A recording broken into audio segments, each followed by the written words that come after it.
Hello, my dude. Hello. We've How are gone you live. doing? Good. Oh, dang. We're live right now. I haven't tweeted about it yet, but we are live. This is the secret zone in which only the most dedicated are aware of. You mean the people that get the notifications from Twitch that somebody that they follow went live? Yeah, the secret zone. Yeah, where only that. people were Hell dedicated. yeah. Uh-huh. Hmm. Let me tweet about this.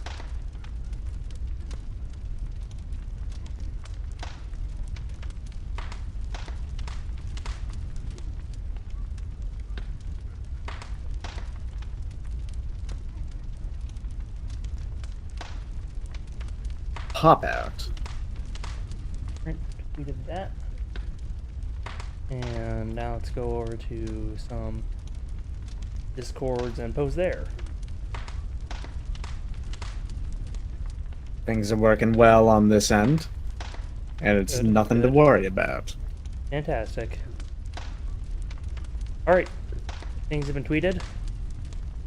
And we're here. Alright, so Ditron, you missed this, but we attempted a few more tries at the end of last night. Oh, did you? Because we have a new plan. Do we? It's called Simon's Bowblade. Excellent plan. It turns out that we deal about 900 damage with a charged attack on his head. And I'm going to guess that it's a lot easier to land this attack. It is than, so melee. safe. You just get to stand in front of him and let him do the big hit attack, and then just stand back. So yeah.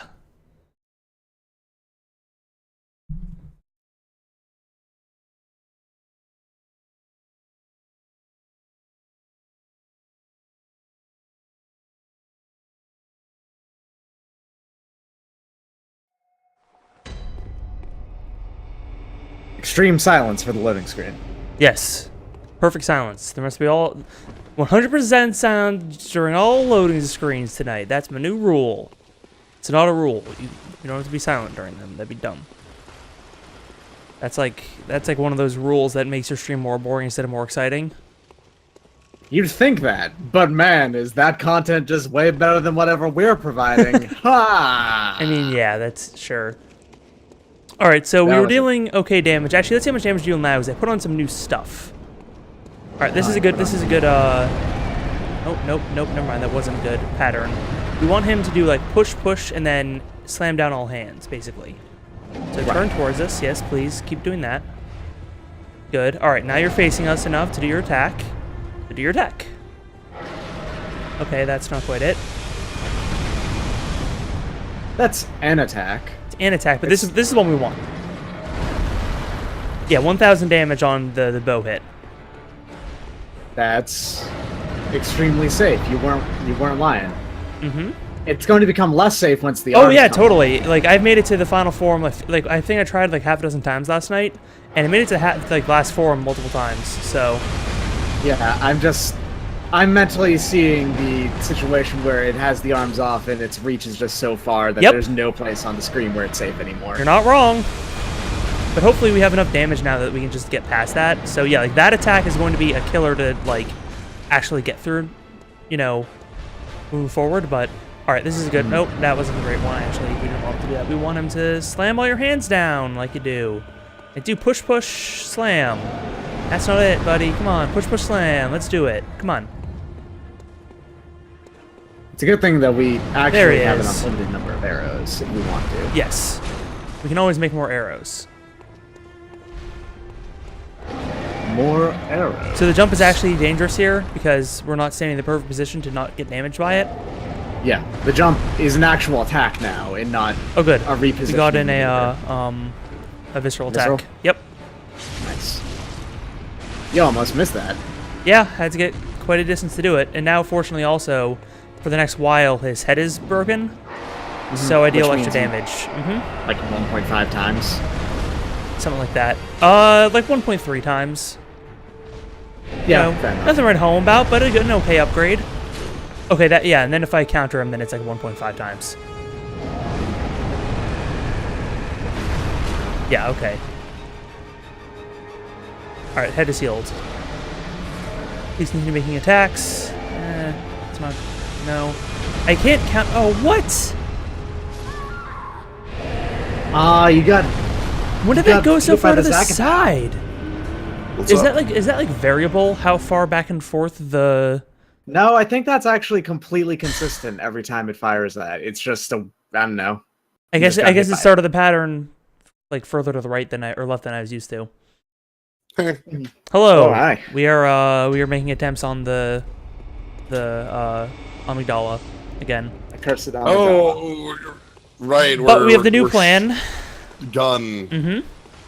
So the plan for tonight is we're going to do this. Then we're going to go talk to Gehrman by the Great Tree. Uh-huh. And then after that, we're going to go do the final chalice dungeon. Okay. And hopefully we'll get all that in tonight. And this will be the last stream. We've got an extra long one for you, or it could go extra long, depending. Hopefully the extra long is starting early, though, and not, like, going really late. Man, Yep, that's even when you about do that right. to the arm, that's still reasonable-ass damage. And then And then the we jump die. up. Yep. Yeah. Yeah, I've watched The main this key, boss. the main key to this night not going that long is this boss not taking forever. So let's see if we can get this out of the way fast. Yeah. Let's make sure we can do 25 bow dabs fast. Yep. Just quick, just extremely quickly. Now, which dabs? I mean, when you think of which dabs are we thinking doing about here, it, though? just think about it. How do you fire a bow? Isn't that basically a reverse dab? Your arm is just on the wrong arm. Your head is just on the wrong arm, isn't it? Let's take a look at the animation of firing the bow. Yeah. I don't think so. At least, like, top of my head, that just sounds wrong. But, like, your arms are in the right position. It's just your head's not. Let's take a look at the That's- animation here. How about let's Yeah. let's science this, huh? We'll decide how intrinsically dab-like this. Okay, we can get a shot in on this. Well, even at the closest, it's an anti, like. No, you've got one like way out. Yeah. You're like pushing both your arms all the way out. The dab is pulling your arm in. There's nothing in common with it other than you have a bent elbow, but literally like Lots of things have bent elbows. Pitching is a Yeah. bent elbow. Is pitching dabbing? Yeah, clearly. Like Just a fucked up weird one that involves throwing something. I don't think that's how that's defined at all. Shit. The only thing you need to do to dab is just bend one elbow. All right, that's my statement on this. But that's not the truth. Yeah, Well- well, sometimes the truth is lies. He's pitching an open-faced sandwich. That's a good question.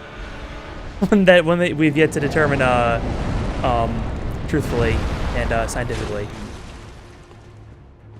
The answer is no. Nothing. Yeah. Laser. All right. Not getting any extra damage on that hit, but it's also safe to do it there, so I'm gonna start doing it.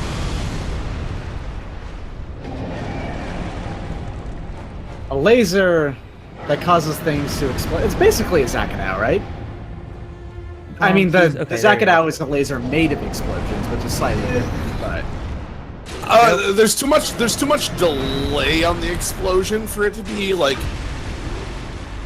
That's definitely what the Zakatow is like the laser with the explosion, but like this is like more of a.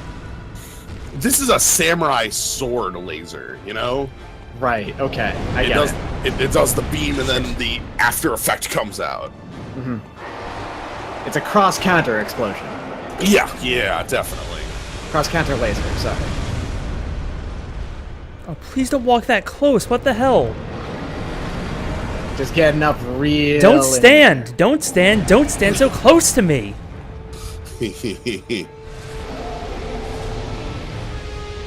And he held his head because I was turned too far away, I guess. I don't know.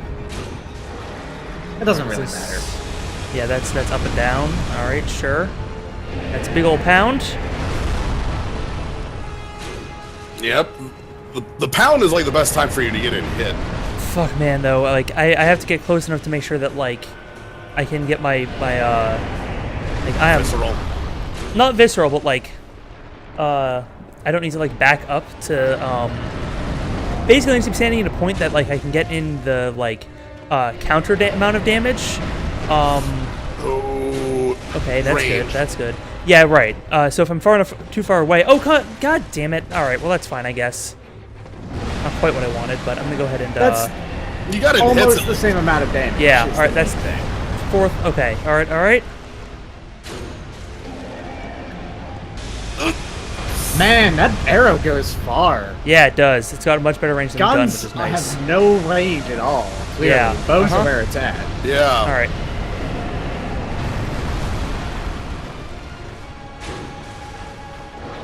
Boy, oh boy, oh boy, oh boy. Head is healed. All right, come on, make your attacks. All right, that's gonna be arm hit, and then all right, stop. Okay, please get there. Yes, good. Fuck! Let me move after that. Well,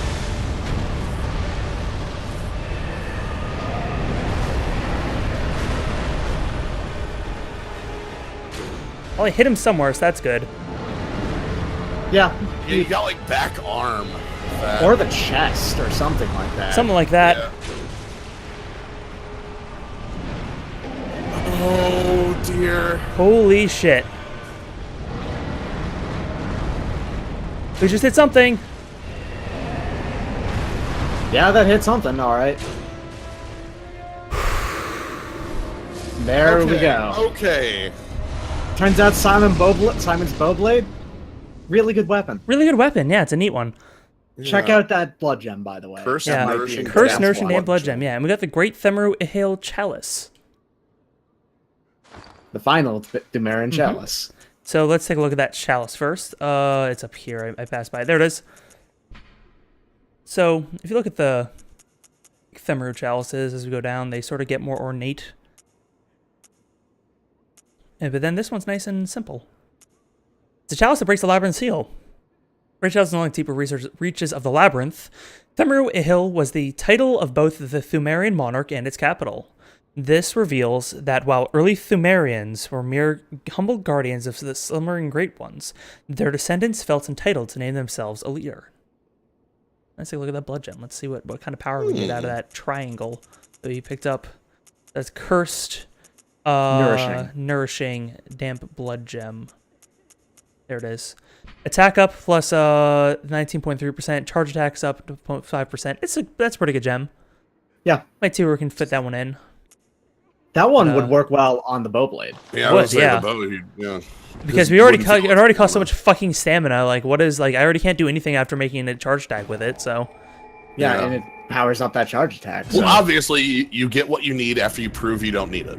Yeah. Yes. All right, so I'm going to do something quickly here. So I have a plan for showing off all the endings of the game without having to restart. So I'm going to go ahead and turn off the video for a second. Is I'm going to go to the system menu, and I'm going to go to settings. So I turned off automatic uploads for oh, that means I also got to close Bloodborne for this. That's right. So we have save data, and I'm going to go and upload my current Bloodborne save to the cloud, and we're going to test this before we, go forward with it. But we're going to upload Bloodborne to the cloud. Yes, we're going to overwrite the save. Yeah, so basically what we will do is that we are going to, after getting an ending, we're going to go back and overwrite our current save so that we didn't get that ending.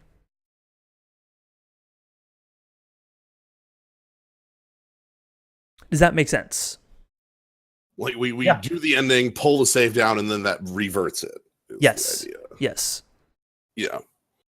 Have you tested that to see this actually works? No, I'm doing that now. Okay. I'm going to go buy some stuff from the store and then compare the numbers after I do the save pull. And if I still have all the blood echoes that I got from that boss, and then I know that I'm good, and I can go ahead and proceed with the plan. So let's unhide this again. Madman's knowledge. That's what we're performing right here. Exactly. This is a madman's way to get all the endings. The great ones. All right, so we're gonna go and run over here. We're gonna go and we're going to just do a quick glance through the store. Let's see if there's any weapons you want to buy, actually. Are there any weapons I don't already own? Can you tell if you already own weapons easily? We don't own the piercing rifle. Or the Ludwig's Holy Blade. Okay, let's get the Holy Blade then. Actually, I don't think we own the wheel, do we? We do not own the wheel or the Holy Moonlight Sword either, if I remember right. Okay. Yeah, let's buy those two things. Cool. All right, so that's all of our echoes. So let's go ahead and we're gonna system exit game. Mm-hmm.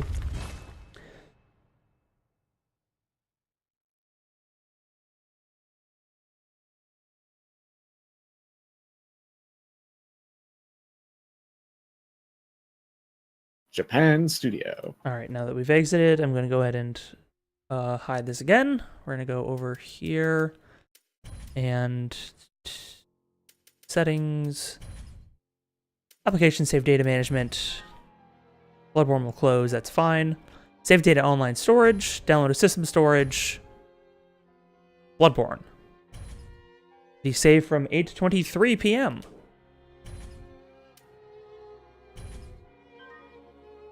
We're going to overwrite our system storage from 8:25.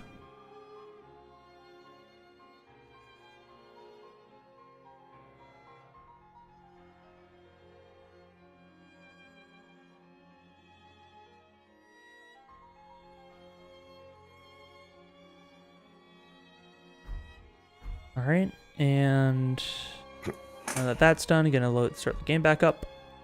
I'll be back in a minute here. Okay. Bloodborne's back. Welcome back to Blood.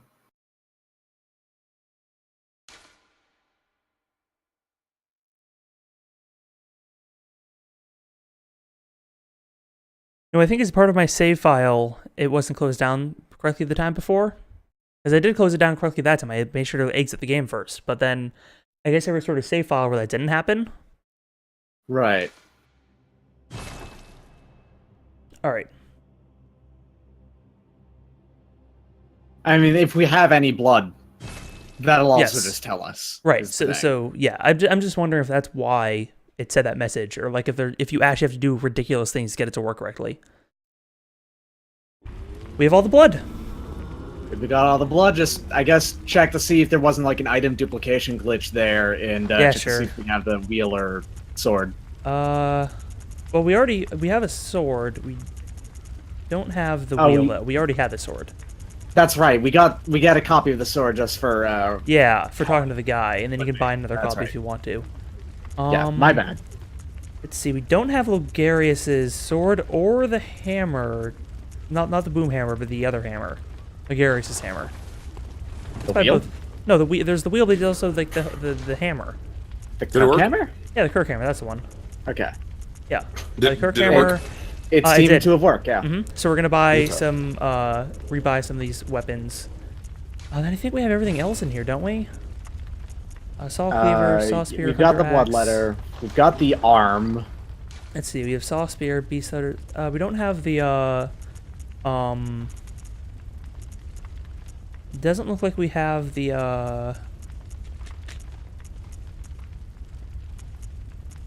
other starting weapons. So let's buy those. The hunter axe, yeah. We don't have the hunter axe or the saw cleaver. Then I think we have everything else in here.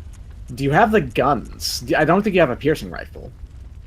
No, I think I still need to buy a bunch of the guns actually. Let's buy that. We got Evelyn. I don't think we have the cannon or the Gatling cannon. I don't think we have. Oh, We've got the cannon. what was that trophy I just got? Old Hunter's Essence. That Acquired might the old be hunter weapons. all- Okay, yeah, that was okay. So that was I now have all of the Bloodborne the Old Hunters trophies. So that's cool. Nice. That was the last one for that. So I think I still need all of the guns. Although I'm stalling a little bit right now because I want to like give people more time to filter in before we get to the game's endings. So Right, because we're there. finishing. Yeah. So we have the Gatling. Okay, we do have the cannon, the We Gatling need the cannon, and the Church cannon. Rosmarinus. The what? The Rosmarinus. Okay, the Rosmarinus. That's right. And then I think. Let's see. We need the Rosmarinus. Which we can't afford, but we can crack some stuff to get. Then I think that's it. for this side of things. Are there any other secondary weapons in the game? I think that's it. I think the cool. Rose Maris is actually the only one we don't have. Good. That means we're close to getting the Chivo in the game for getting all the weapons in the base game. We don't quite have that yet. You can't get that one until you get to New Game Plus, but... Yeah. There is a weapon that is New Game Plus only. I think maybe barring some Chalice Dungeon shenanigans. Yeah, I think you can get it. I think you need the Lost version of it before, but, you know, we're just gonna get the game endings, why not? Alright, so, we spent all our stuff. Let's go change out, because we're gonna be using the Chikage for the whatever comes. So... We're gonna go switch ahead and out your switch blood out, focus. yeah, stuff. yeah, basically. Because we did Blood Gem Fortification on the Lost Bowblade, and kind of munched some of the munched a bit on the Bowblade stuff. So we're gonna put this guy in here, replacing the Damp Blood Tinge Gem, which is gonna be a very tiny downgrade on the blood attack side of things, but it'll be a pretty good upgrade on the physical attacks. That's good. Especially considering that we have no, like, this weapon's only melee damage is skill. Whereas the Chikage can do skill or can do blood melee. Right. So let's go back to the Chikage. And let's see, the last slot I think we're going to want to put in, I'm going to want to put in the, this guy. Yeah, just get straight blood attack up, definitely. Let's see, any other upgrades over here? Well, HP gradually depletes we don't really want. Oh, that's the best one for this, and then for the first one, oh, hello. That's still the HP gradually depletes. So yeah. Okay. I think plus 423 is about okay. Let me just do one more look at the Lost Bowblade to see if we want to change out the...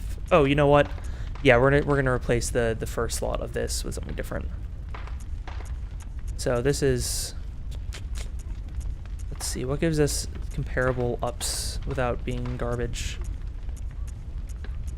I think it's this guy, right? That's like the smallest decrease.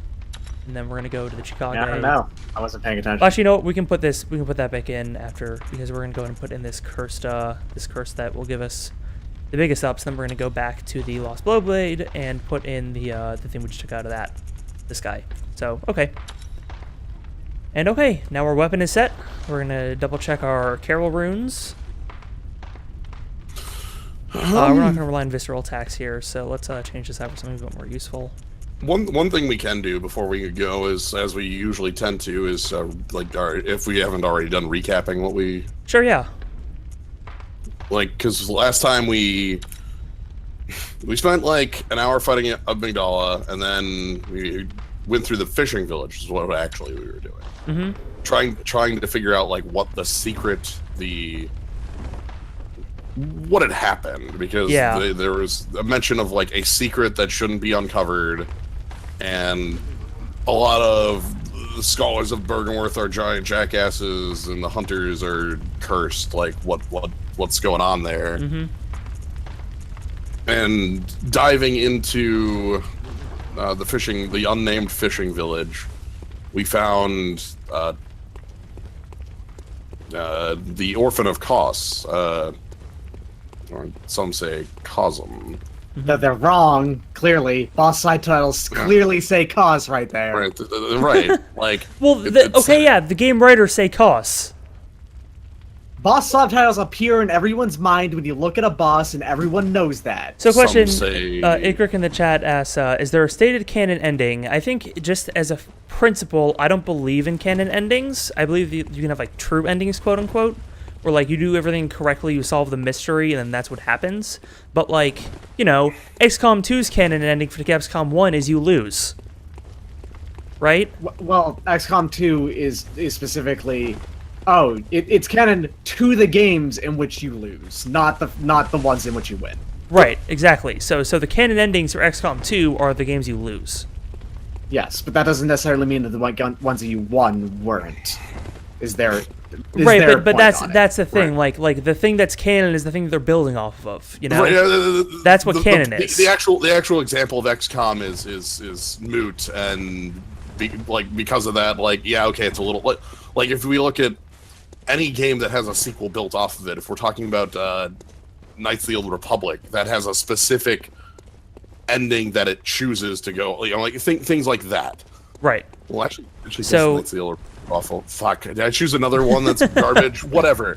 So the point is that when there's a sequel, that's when we'll know which one is canon. Until then, like, it's whatever they decide is the most interesting thing to build off of. There is a true ending, and we'll get the true ending last. I mean, the actual explanation is that no, none of them are canon because you'll never they won't build off of a new one. Yeah, I mean that's with also that true. ending. They're all canon then. That's not how they do things. Everything's canon until it's proven not. Yes. Anyway, let's go fight this boss. Yeah, not a boss arena. Well, a lot of flowers. A lot of flowers. So this is our first time coming over to this side of things. You know, we've been on that side for quite a while. But then there's these, like, crosses all over the place. Not quite crosses. We've seen these they're before. only T's. They do not actually have the upright above, so... Outside of the Bloodstarved beast, there were a lot of these. Yeah, lots of flowers over here, too. And then there's the great tree here, and what we got over here but old Gehrman. Like darkness and silence in the night. What a thrill. The night is near its end. Now, I will show you mercy. You will die, forget the dream, and awake under the morning sun. You will be freed from this terrible hunter's dream. How about no? I don't know, that sounds pretty dope to me. I don't know. I won't do that. What? You'll be free. But, like, yeah, but I don't have all the answers I want yet. Dear, what was it? The hunt, the blood, or the horrible dream?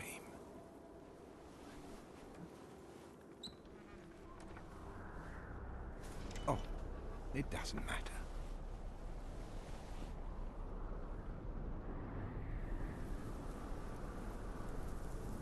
The attentive may notice that he has completely changed clothes from getting up from that wheelchair. Hunters help her to clean up after these sorts of messes.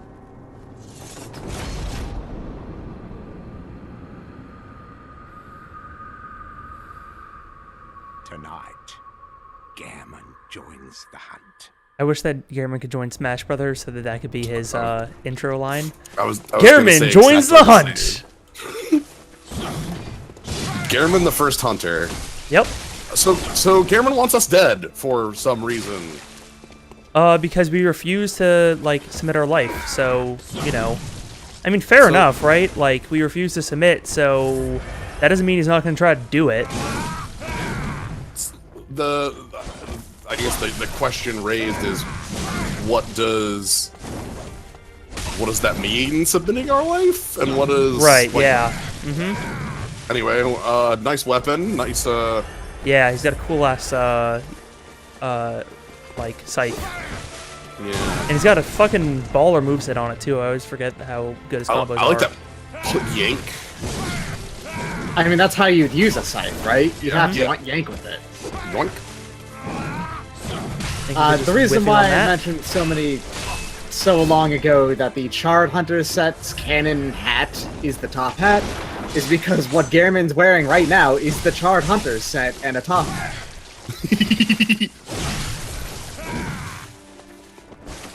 Nice shot.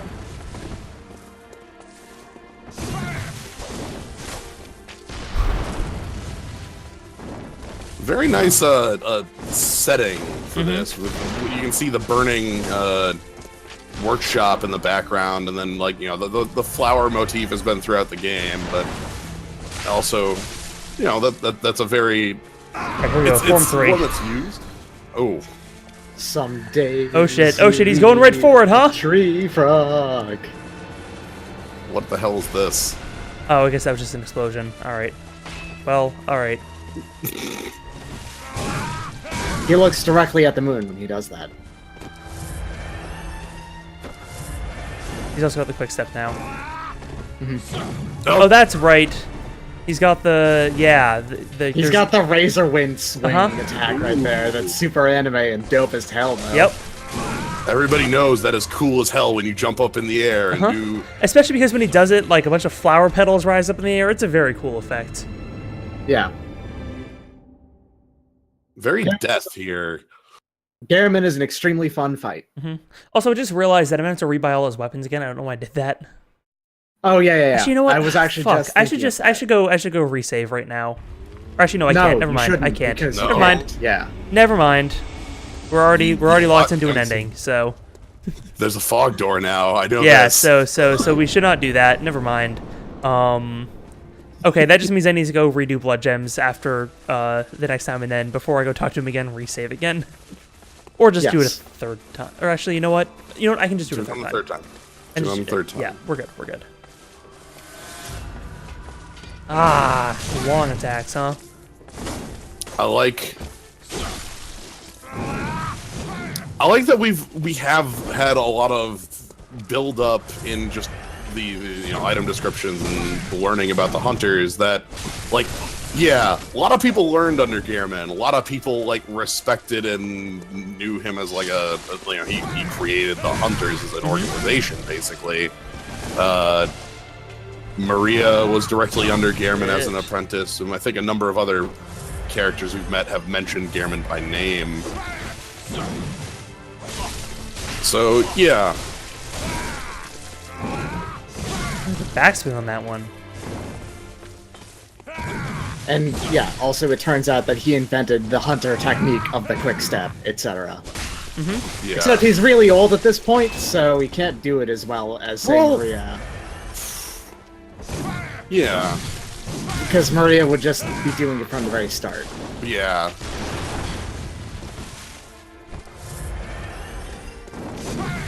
He did spend most of this game in a wheelchair.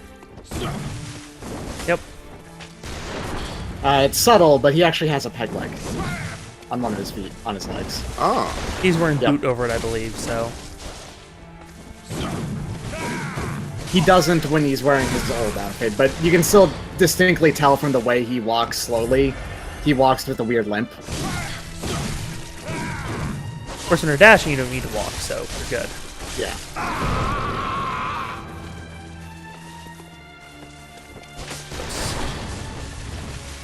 Alright, now he's going to ritual out. Gazes over towards the moon. Oh shit. That could have been way worse. Hi. Oh, that's right. His attacks can just stagger you like that now, just by like hitting you with it. You don't have to be attacking or nothing, or like in response to nothing. He just hits you with it, and you get got. It's specifically when he's using his his gun that fires only a single shot, as opposed to the blunderbuss. Yeah. It will always stun you. Shit. This guy's range. Yeah.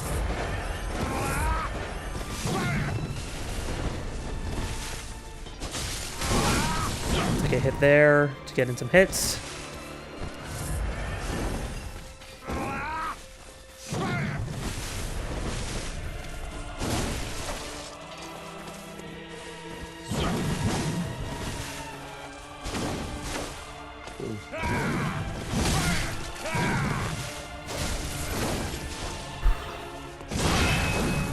Tricks back out. Shit. Alright, I'm not gonna get you higher from that, but you might get another attack on me. I'm getting away. Alright, we're good. We're good there. Oh man, if he actually gets me here, alright. Nice. So yeah, Pretty slaughtered. Maria's boss fight is basically the Garamond boss fight, but a lot faster and harder. And then post-boss cutscene. When you did mention New Game Plus only stuff for like that badge. Oh, hi.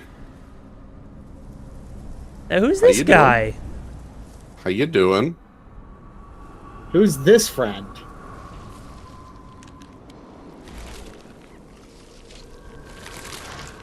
That's a lot of spine. Also a lot of ribs. Oh, that's a hug. That's a pretty big hug right there. Ah, you're getting a big hug. Big old meat hug. Mmm. Yeah. Get that meat hug. All right.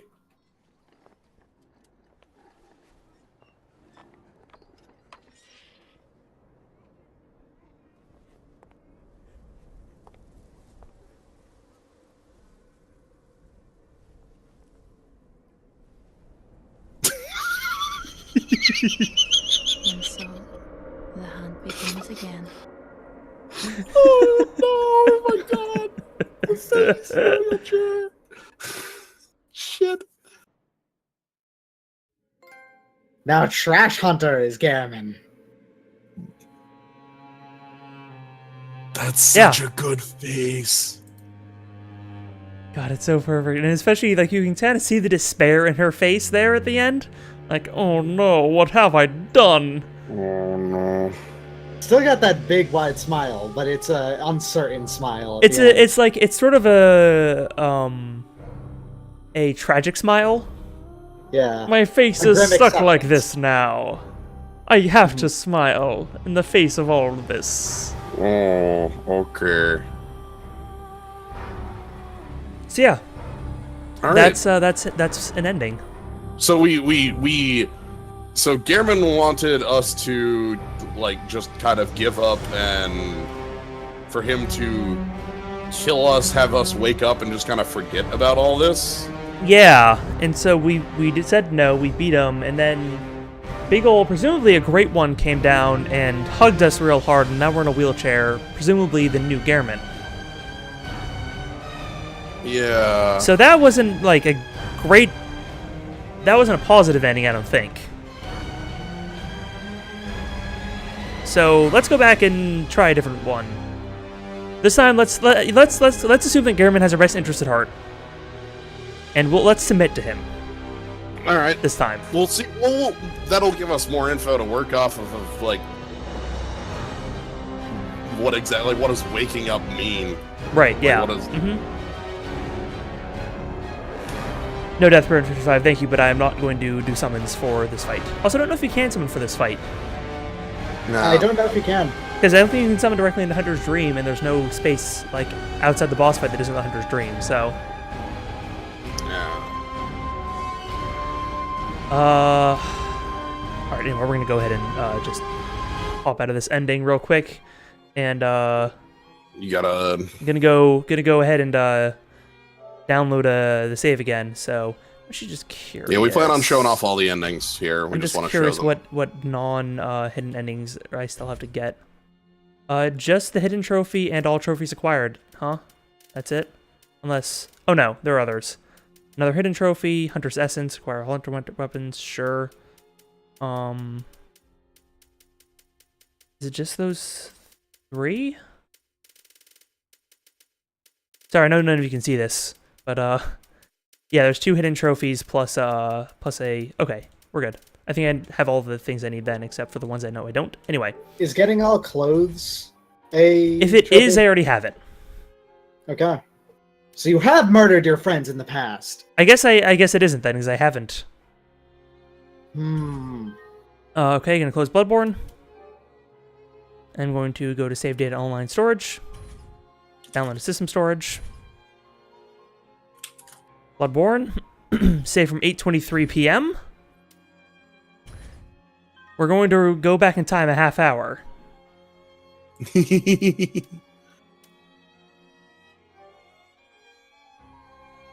Bites the dust. Go.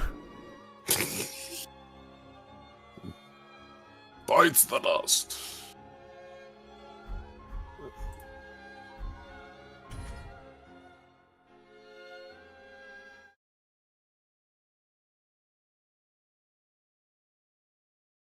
Oh, you can't just have to that boss active. Regardless, I'm going to refrain from summoning because I like fighting bosses one-on-one.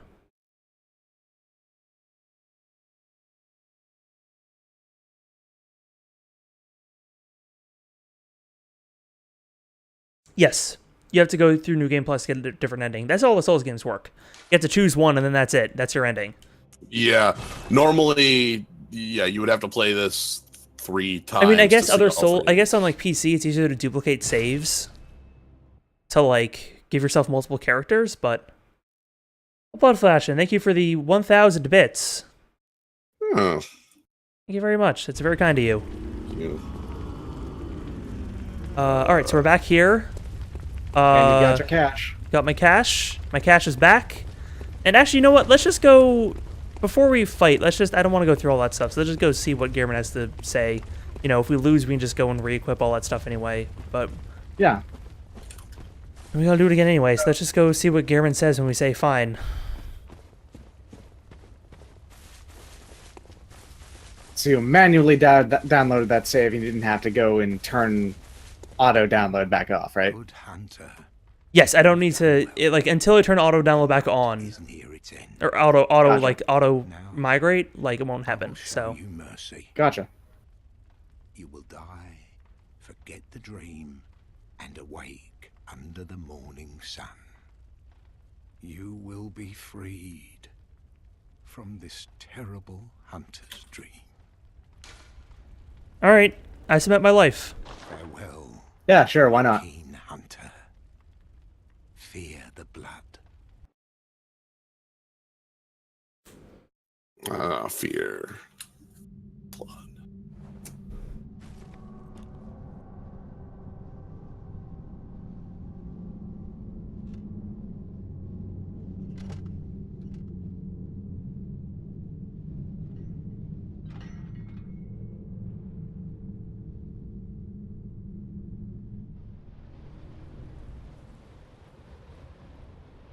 And he's wearing the different clothes again. Mm-hmm. Just, he wears different clothes when he gets up out of his chair. The face. Just one last split second. He ruined the face. It's been removed from the body. Yeah. Or did he?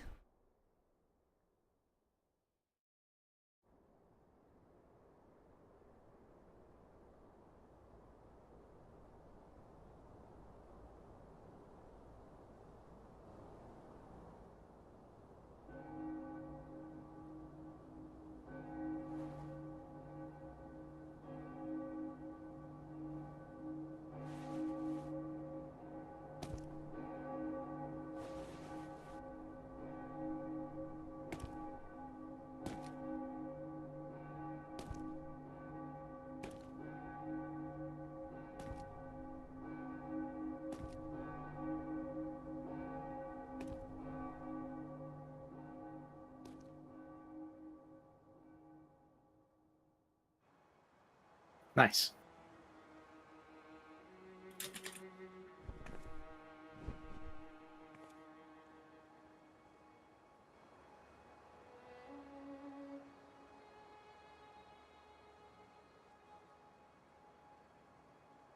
Farewell, good hunter. May you find your worth in the waking world.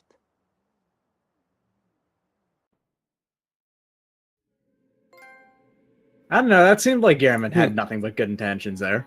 Yeah. Yeah.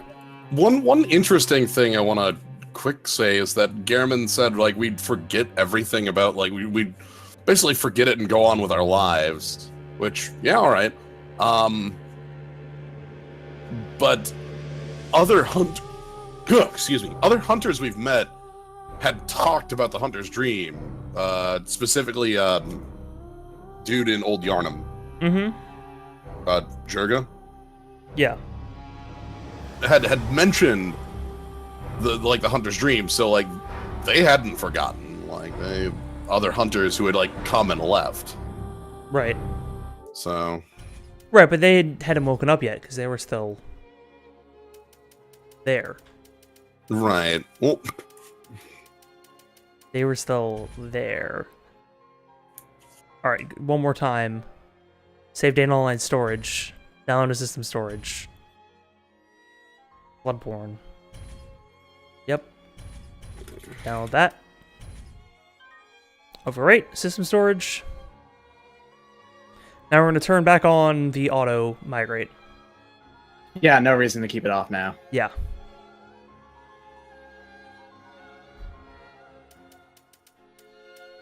Auto upload is now back on.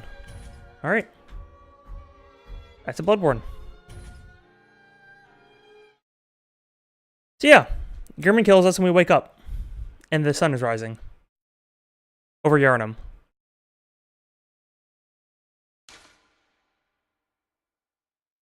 Presumably in that ending you were no longer a hunter, is the idea? Yeah. Like that's you've given up the blood, like apparently Gehrman has the power to just say, like, you are no longer a hunter, you are freed from your contract, like now you can like go on with your life without having ever knowing that Yharnam's terrible secrets were a thing. Right, so it's the opposite of again, like Beasthood. Like we're going to zero insight again. We're all of the secrets that have been revealed we just forget about. Mm-hmm. Hey, your blood's back. We're still on the... Oh right, sorry, forgot. I need to unhide this. Yeah. Cool. Okay, we're back, and now we're gonna go and reapply things because now we're actually gonna get in fights again. So Lost Bowblade, we want to just change this to some random garbage. We want to change this to some random to the cursed. This guy. Yep. Chikage gets the cursed radial. That does this on that, and then this one is oh yeah, this one we want to change back to being damp, and then this triangle we want to be change the triangle for the other. Wait, what did we want? Yeah, we wanted this one. Okay, cool. And then we go back to Lost Bowblade, and Lost Bowblade gets the I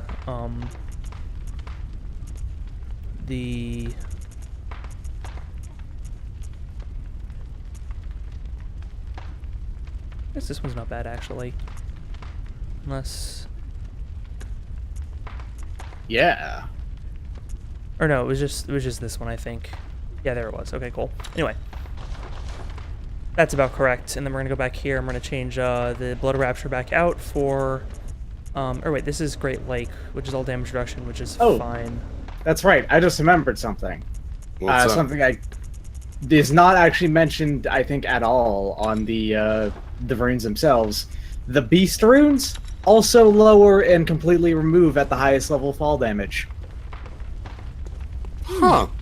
Yep, the highest level beast rune just means you don't take fall damage anymore. Sorry. Pretty excellent. It's a neat secondary side effect that is never mentioned in the game. Alright.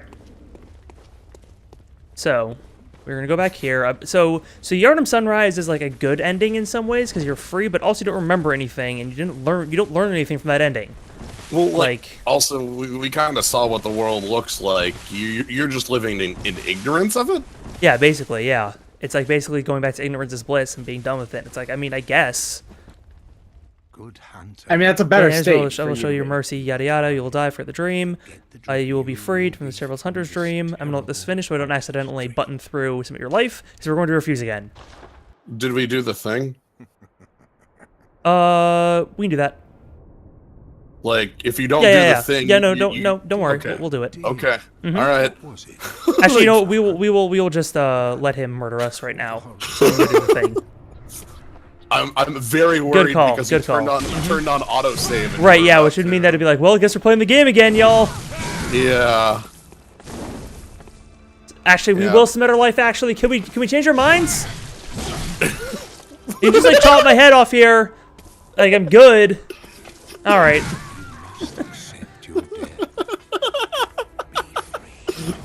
Oh, that could have been. All right, we're good. Yeah, we're good.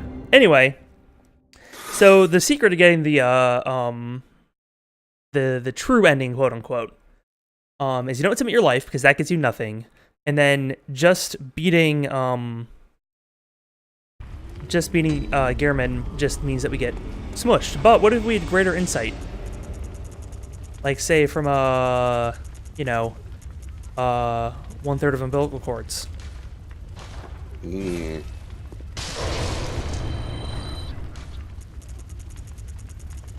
All of that has the humanity smashing noise. Like, not any noise. Specifically, that's the humanity, like... I'm pretty sure that it's the same noise that you get from, like, smashing, let's just test that real quick. Oh, is that for... Okay, is any insight yeah, item? let's do this. Okay. Yes.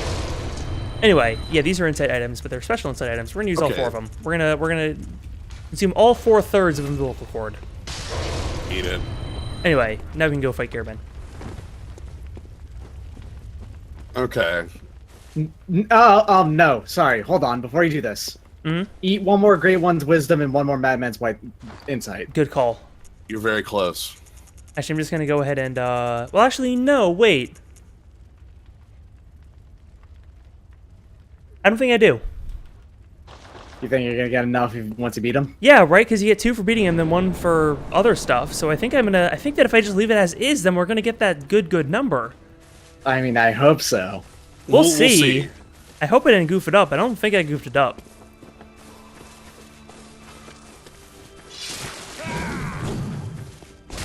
I really hope we did not goof it up. God, that'd be depressing, wouldn't it? Yeah. Be fixable. Yeah. Anyway, nothing's changed with the fight here. Nope, same fight. We just gotta do it again. Oh, wow. That's a big... You had like those are big 100,000 blood. You might want to go find that, actually. I mean, fucking, like, sure. I know, Chalice Dungeon's no, like 2 minutes, honestly, but still. honestly, that's not a level. That's not even a level.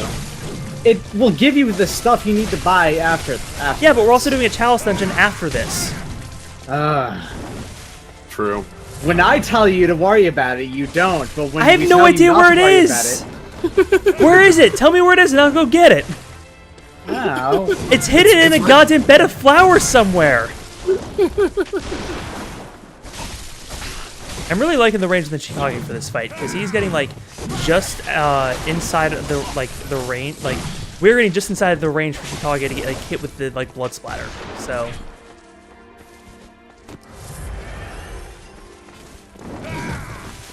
Listen, you piece of shit.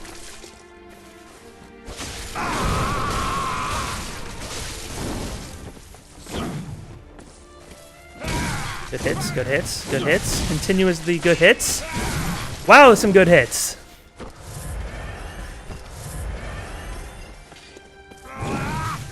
Alright, he goes real far away when he does that attack.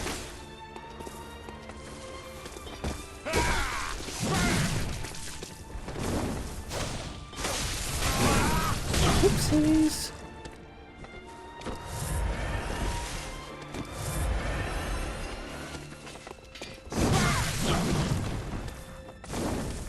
Ooh, nice turn there.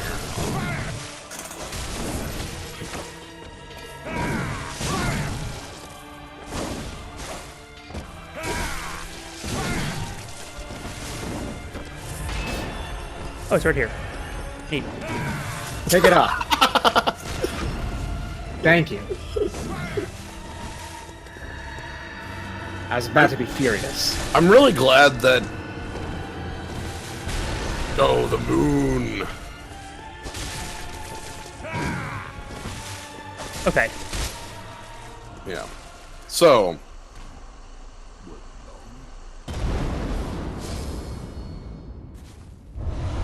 Perfect. The Very trigger's nice. the chords here. Ooh, you were right. Dead on. The trigger's the chords here. It is eating the chords, not just having insight. Mm-hmm. No, the trigger is 69 insight. That's the Yeah, that's the you trigger. need to have exactly that much. Then this boss comes down and just says nice, and then goes away. And that's the ending. Uh-huh. The secret ending. We recorded one voice line. It's not like even like through a filter. It's just nice. Yeah. There's no filtering on it whatsoever. So yeah, we gain the power to reject hugs. It's an awful power that not many should have. Respect personal space, my dude. The good ending, the bad ending, and the nice ending. Anyway, so we got the Old Hunter's badge. So what was that moment? Also, we got another 5 insight, so it was nice for a second, but you know, tail of 8. We saw it. Yeah, we saw it. We know what happened. Second. Yeah. It was the hottest available possible second. So moon presence. This is not happy with you. No, it wanted me to submit, and then I said I'm actually not going to do that. Enough also, people have told me to do that. Stop it. The moon has turned from pale to blood. Oh right, that's an attack. Huh. Oh yeah, Heartless Angel. Oh. Heartless Angel murders you immediately if you use the Shikage. Sorry. Oh, is it it's the Goto one? It's go to 1. That's Nice. right. Huh, fun. Whoops. So when that happens, make sure to Oh, that makes this fight much harder, actually, doesn't it? Oh, Yeah, actually, 'cause, is that a close range thing? No, it happens across the entire arena, from what I remember. Okay, then I need to be very careful when they do that. Mm-hmm. That makes this fight actually exciting. Because in true Souls game fashion, the final boss is actually not that hard. Nope. Yeah. The only Let me see if I can find my stain real quick. I want to say it's like 50-50 on like true final bosses being No, this is hard all and too. not This is hard. all too busy. Hard and not hard. I mean, I wouldn't say Gwyn is that hard. Particularly because of the whole parry shenanigans going on there. If you didn't know that though, Yeah. Yeah, I suppose. But because no other boss in the game is, at least in that game. Anyway, but yeah. So what does Moon Presence got on top of? Doesn't seem to have a ton of damage comparatively. No, when it you're doesn't. Fighting in the DLC. Really, that's a big thing. The DLC, like is harder than the end of the game on average. right now that one I'll take on every Shit. single game. Oh no. Okay, great. No, stop doing that. Fuck. Oh god. I kept buffering that shit. Sword. I got super confused for a second. Should it be on? No. Blood, Not unblood, body. blood. Jeez, now it's getting all spooky around here with all these ghost orbs. Yeah, what the heck? You can't go to 0.5. Okay, so when that happens, that's all rallyable damage too, if you want it. Oh yeah, Yeah, and they make themselves very like prone during it. Yeah. The idea Anyway, is that's that for you go to presence. 1, and then you heal up as fast as possible. Okay. Which is a neat thing. It's the only time that you like that's a neat way to play with it. Anyway, Nightmare's Lane. I know Kaz did it, but I think expecting people to play without outside knowledge doesn't seem like a reasonable expectation. Are you talking about just like finding this ending? Because this is, I guess, more of like a secret, I suppose. I don't know. Or a reason to play it again. Yeah. Well, I mean, one of the stated goals. These games are not intended to be played without information. Right. Is the Yeah. actual secret. like you're Slug. intended to talk with friends about it and stuff, or look up online and Slug. communities. Anyway, yeah, Slug. Mm-hmm. Where'd Slug come from? Oh, good hunter. Slug is us. Oh, We are is Slug. oh, We are Slug. We are Slug now. We're We've Slug? completed our apotheosis. We are Slug Squid. The most perfect form. Well, we're not a crab, so we're not perfect, but whatever, that's close. So yeah, We are close the to perfect. true ending of the game is you become a great one. So we kind of like usurp the position. So 3 endings. Let me talk through what we just saw there. We have the waking up ending of Gehrman says, "You're done here. Your contract's up. You're good. You can go." And you just go, "Okay, cool. I'm done." Yeah, I'm fine. Fuck it. Fuck this whole thing. You have the second one where you say, "No, actually, like, there's some fucked up stuff going on here. I don't really want to like forget all that." And Gehrman's like, "No, you gotta in the contract." And it's like, no. So then you beat Gehrman. Gehrman's boss shows up and says, "Hey, Gehrman's dead. I need a new hunter to take over." And you take over because you don't like truly understand. Or Like, you or you even- can't or even you don't can't. you don't know you can't understand how to refuse, how to push it away, right? Like it forces Yeah. you into it and you can't physically get rid of it. Yeah. Also, I don't know if like us talking is audible over credits, but we probably want to let credits play for the final time. Yes, because we actually want, you know, we're gonna see what happens after the credits. Yep. Especially Shikage Yamamura. Interesting. Yeah. I just wanted to, this was mostly me checking with the zoo to make sure we weren't being blasted over by. Basically, so to get that ending, you need to consume at least 3/3 of umbilical cord. You don't need all 4; you only need 3 of them. Yeah, reaped by Garmin. Basically, you consume a full. Kill Garmin, big brain, slug, cosmic brain. Exactly. But then like when you like basically, I think that consuming the 3/3 of umbilical cord give you like the power of a great one, basically. Interesting. As okay, so going back through the game, we have seen like great ones, like people turning into great ones, even with cause. Let's take a look at these character names. Transform man, critically ill man, girl, older sister, or like guys going sister Adela, hunter of hunters, Patches, Vicar, Yarmanite M, Yarmanite F, Mob A, Mob B. First time's finished. Small woman, male protagonist. Yep. And then we got so we kind of missed it, but up at the top it says Maria's VA is the same as the dolls. Yes. But what's Both the of whom are the same as the Maiden in Black from Demon Souls. But the first we missed what's her face? Yosefka? Yeah. There's Yoseska, then there's like what is the other Imposter? There's like Imposter Doctor or something. Yes, right. Well, when we looked at cost, there was like a human form there. Like the slug on the beach had a face, and you could see hands. Like yes, it was definitely a great one, and had a child.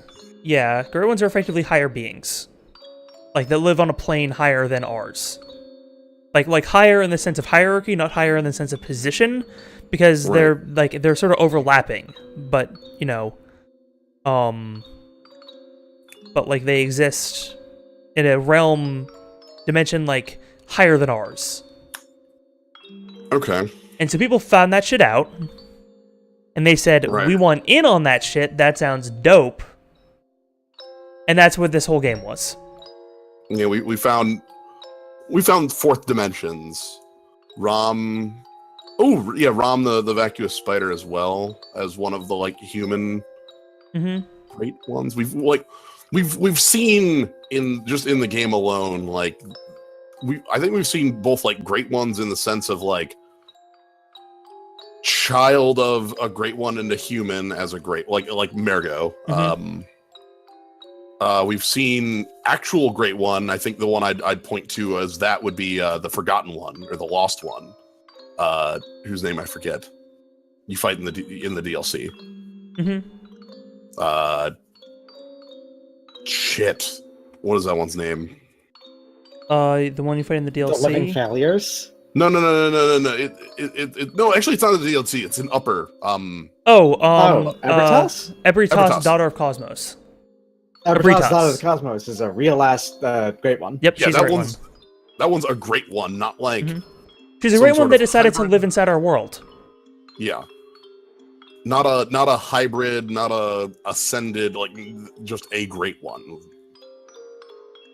And so, I guess we had and then I guess we also saw another great one that's just a great one at the end there. Yeah, the Moon Presence. Yeah. We didn't see Odin because Odin's formless. Yes. So. Odin specifically has no form. Yeah. Yes. And Mergo we did not see because they do not want to actually depict violence against it against an infant. Yes. Even though that infant is a, millennia old great one that lives on a higher plane of existence, still. That one, I think that one they also get to just say because it was the child of formless Odin, it also can be formless. Oh, Mergo? There's no child of Odin. No. I thought Marigold was the child of Odin. I don't think she is. They are. I don't know what. I don't know. Marigold's. Yeah, I thought that was in. Let me double check the lore on that one. 1 second. I thought that was in the zone.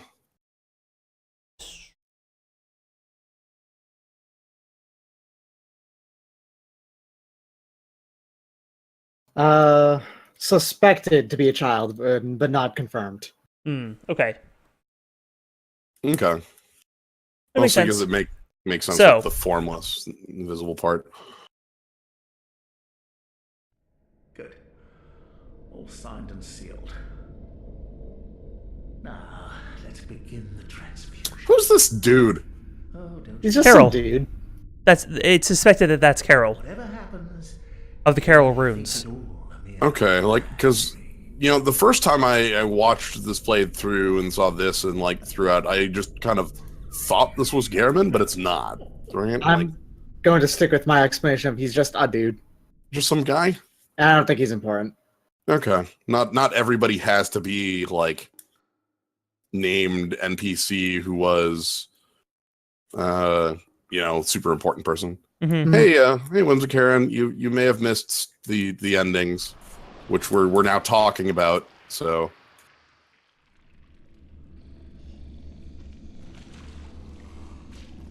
A dog.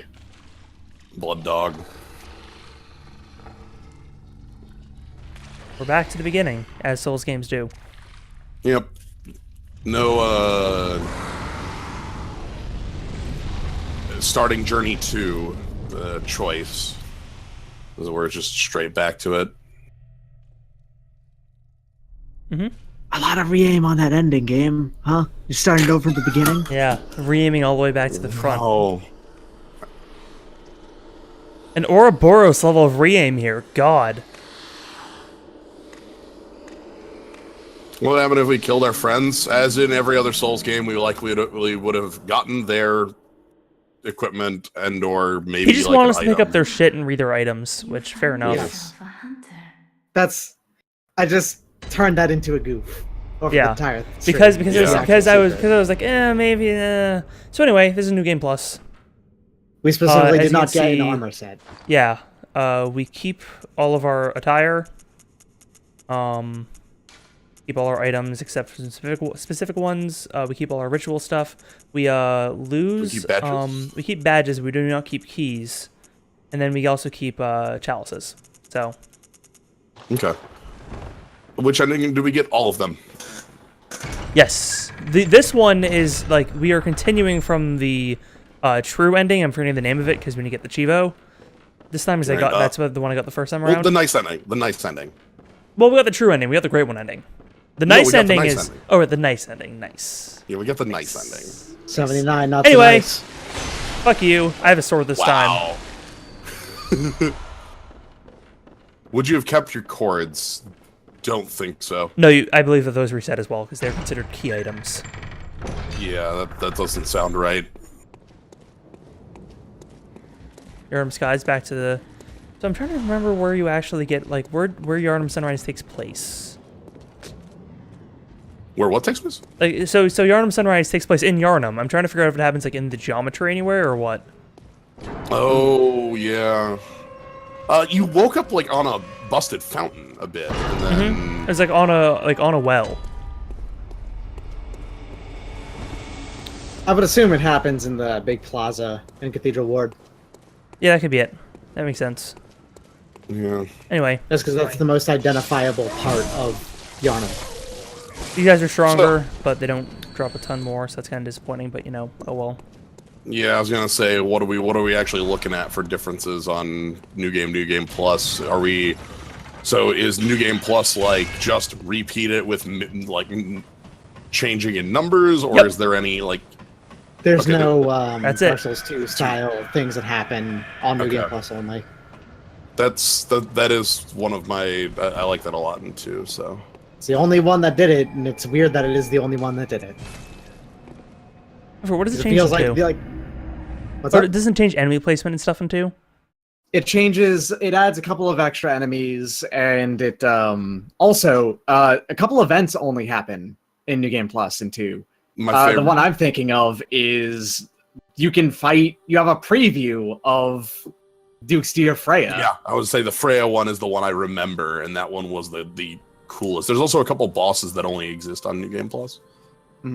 Double when you go in the throne room. Yeah, there's the double pursuer fight and some bosses. So 2 pursuers show up. Isn't the pursuer like a guy? Like, you know? No. It turns out he's not. That's a weird translation thing. He's got a buddy. We're gonna grab the saw cleaver. Why not? We're gonna grab a blunderbuss. Why not? And then in here, hey, Gearman. Aha. You must be the new Quote unquote. Welcome to the Hunter's Dream. You even sound much. This will be your home for now. He's deliberately disarming sounding. Yeah, the pursuer and the per user. That's I say. Yeah, that's fair. Friend to you hunters. You're sure to be in a fine haze about. Just go out, you know. And then we can still do Carol runes, and we have all the upgrade stuff here, so that's good. We're gonna repair weapons. Actually. Hey, what happens if we bust up Gehrman here? He just comes back. He Okay. he goes through the I died animation, and then he just comes right back. So Okay. yeah. Okay. So anyway, let's take a look at the fountain over here. Yeah, because we've got new things to buy, or a new thing to buy. So we can buy the Hunter Chief Emblem again, so that's neat. And we good. can buy the Burial Blade. Stroke weapon wielded by Gehrman, the first hunter. A masterpiece that defined the entire array of weapons crafted at the workshop. Its blade forged with siderite, said to have fallen from the heavens. Gehrman surely saw the hunt as a dirge of farewell, wishing only his prey might rest in peace, never again to awaken to another harrowing nightmare. The Burial Blade is super dope. Oh, what other weapons were we missing that we need to buy again? The piercing rifle.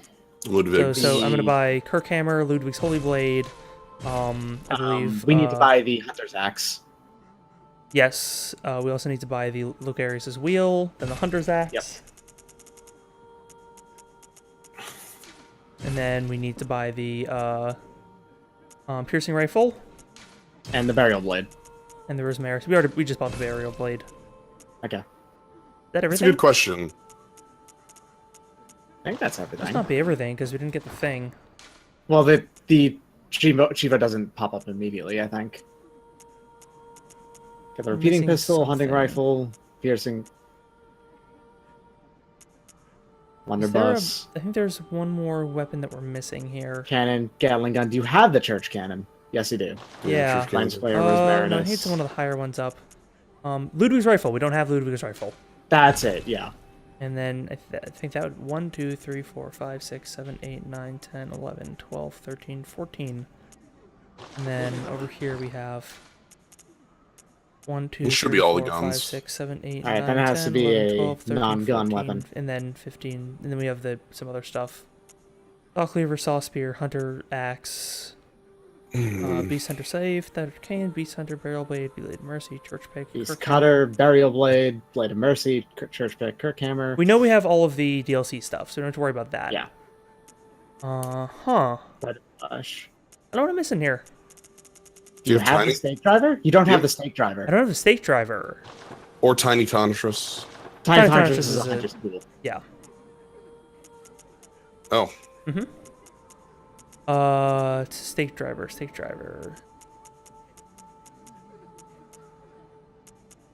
That. There it is. You passed it. Yeah, Oh, it's did I? Yeah, it was there. It's above. it's right below the rifle spear. Right above Boomhammer and Oh, there it Whirling is. Okay, Saw. great. Okay, cool.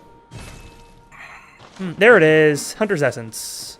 There you go. It means you only have one more Chivo to get, and then that's a platinum. And that's what we're on our way to do now. So now we So- have the Great Themru Ahil Chalice. We need to get some Arcane Haze. Let's do that. That's Alright. nothing.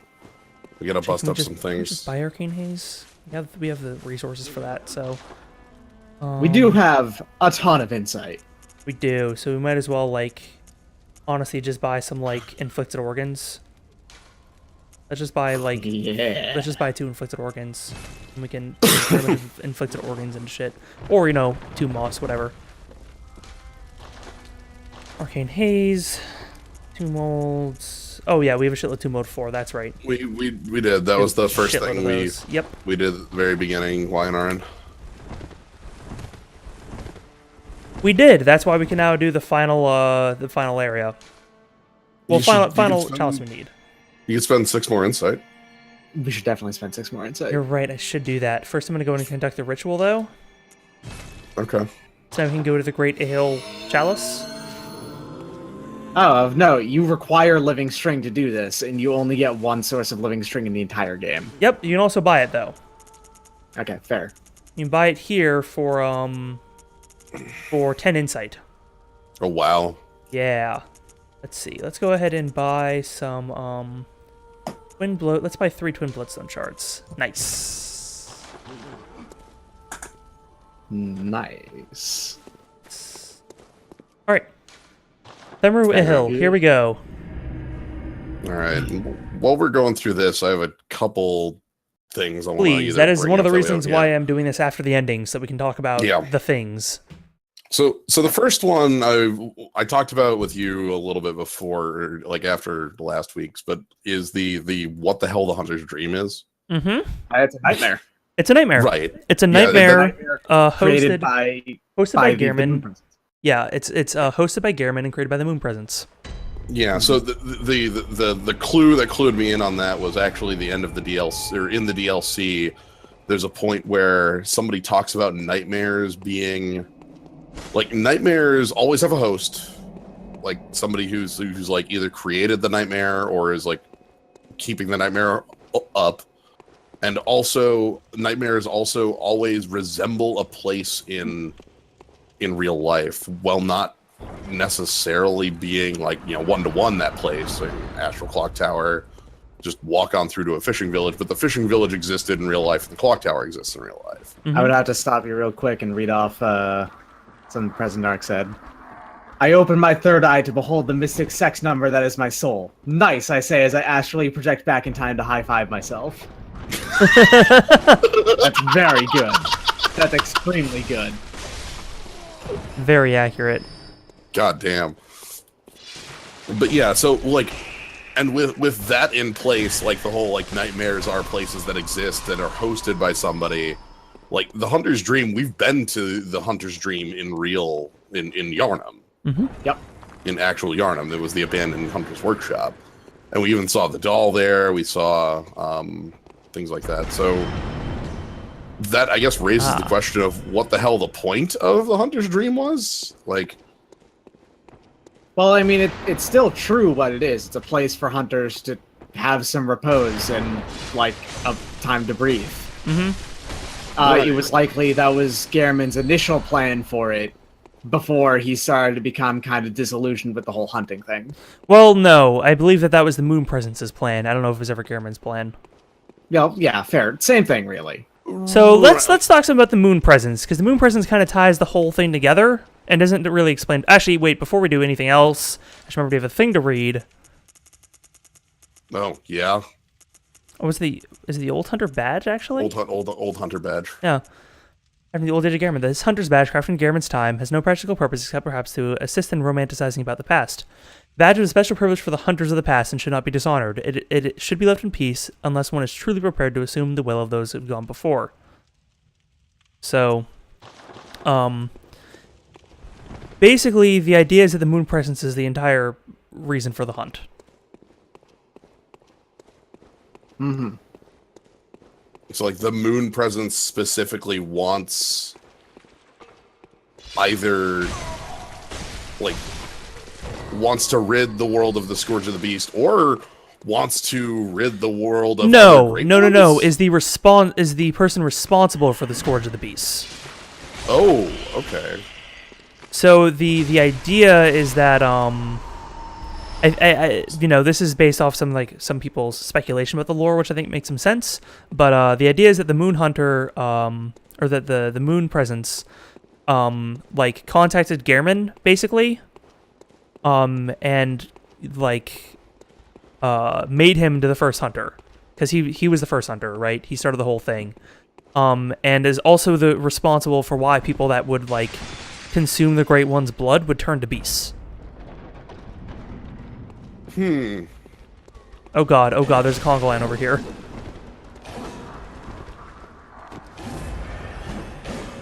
Although you also, with DLC information, you have to factor in Koz in here somewhere, whether or not it's just, like, is Koz responsible for the madness caused by Beasthood, or whatever? Right. Because Yeah. Koz definitely inflicted something on Yarnamite and Bergenworth in response to them fucking with the fishing hamlet. Right, like, that could also be the Scourge of the Beasthood, but we don't know, like... So, yeah, so well, basically, the idea is that, I know I keep saying basically, but, This is technically all speculation and will never be confirmed. yes, so you may right, as well. because this is as close as we're getting to actually answers. Well, there's some things that are gonna be like obvious speculation. I think like the stuff with the Hunter's Dream being a nightmare in and of itself is just like that's self-evident from what they've presented in the game. Yeah. So.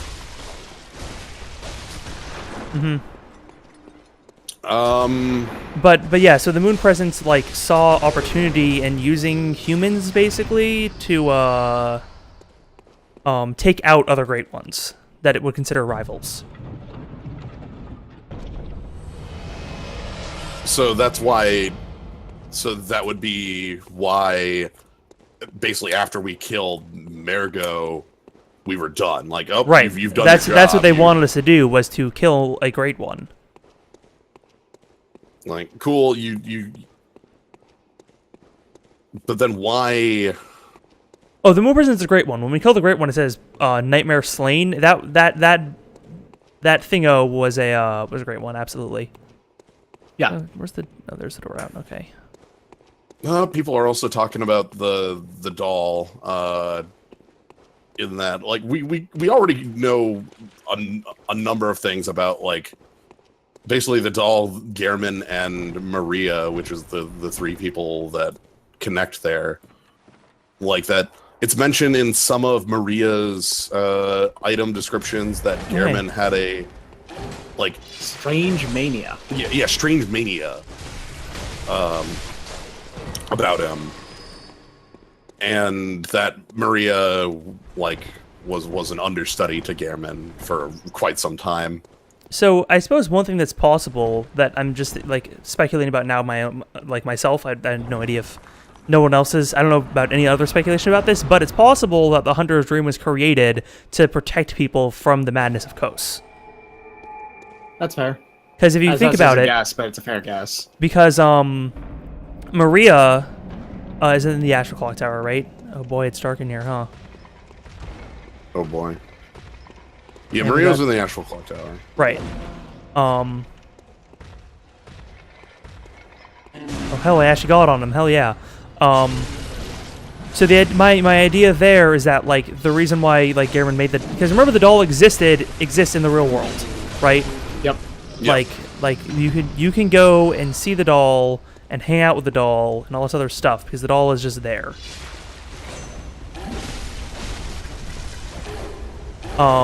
Which means that the doll was created while Gehrman was like alive in the real world.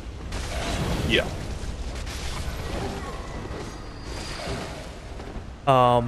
Which would mean that Maria, unless he's especially creepy, made a doll of her while she was still living, was like already gone by the time that he went to the Hunter's Dream. So the implication there being that the nightmare is older than the dream? Yes. Okay. Oh, yeah. I would assume that the Hunter's Nightmare is older than the... Which would make sense, because the Hunter's Nightmare, remember, was created in response to the Scholars of Bergenworth, not to Hunters. The reason why the Hunters are the ones that continue to be punished is because they're the descendants, the, like, you know, whether, like, by blood or by idea of the Hunter, of Bergenworth. I guess, you know, while we're on that, we touched on Maria as well being in some way involved with whatever the hell the Hunters did to the fishing village, and then, like, being put into the nightmare as, like, in some sort of like penance, maybe? Yeah. Like, at least how she sees it. What the hell was that? That was a ghost. Oh. Huh. You remember the ghosts from Canhurst? It's a different ghost, but yeah. Yeah, it was just like a split second. Just gotta wait it here. Fuck it. We're just gonna climb the ladder. Who gives a shit? Yeah, I'm just like at this point, I'm bringing up subjects that I'm thinking of, and then also anything the zoo's chatting about that we can either try to that we can talk about or either clear up or bring our own theories to it. Yeah, and just say, yeah, that's something to think about, huh? I mean, I personally will not be projecting any actual theories because I don't care to speculate. That's me. Oh, to me, that's all it is. It's all speculation, baby. To me, it's still trying to like piece together everything that we've seen. So, I mean, that's one of the fun things about discussing novels, right? Like to me, one of the great things, like one of the best parts of like English class in high school was when like we'd finish a book and then we'd talk about it and talk about like what things meant and all that stuff. Yeah. And that's sort of what this feels like. It's like a bit less speculating about themes and more about, you know, the actual events that occurred, but I like those discussions regardless. Anyway, what are some let's talk about let's do whatever Mikolash said about Koss about like talking into the night and all that fun stuff. Oh, yeah. Oh, jeez. That's another thing about like. So was Koss the one that specifically cursed the hunters then? Yes, Koss did. Okay. Well, cursed the Scholars of Bergenworth and eventually the hunters. Right. What with specifically is kind of unknown. Is the main with thing. The power of a great one, basically. Like that's sort of the whole like plot, like loophole, I guess, or like plot convenience they can use to say how they curse them. It's like they have powers greater than we can possibly imagine. No, I don't mean that. What the hunters were cursed with, as were they cursed with beasthood, madness, or whatever? Right. So, right. The curse was, I think, the hunter's dream, and like the fact that you would succumb to the blood madness, and like because remember the hunters that went there did not become beasts. Because the hunters that were there were like hunters that became mad with blood because they consumed so many blood echoes. Who totally became a beast. Yes. Yeah, that's true. Geronimo! Powerful dog. Look at that dog right there. Graceful dog. Whoo-wee! And some guys, more guys down here? Wowzers. That was far more of a trap than I thought I was going to find myself in. Anyway, dogs are gonna flop off now. Oh yeah, you got your back hit, so they just fly backwards. Uh-huh.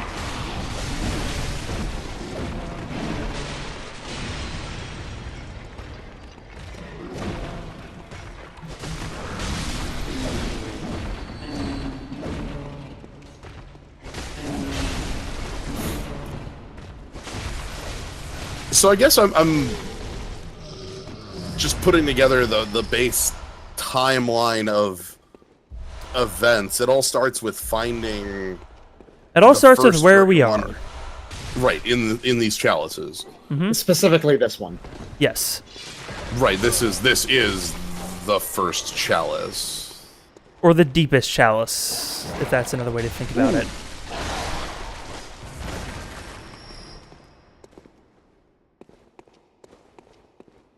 Yeah, that's a good... So what the hell was the ritual that was trying to be done, like...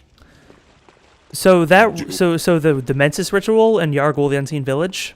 Yeah. That that was what created the Nightmare of Mensis.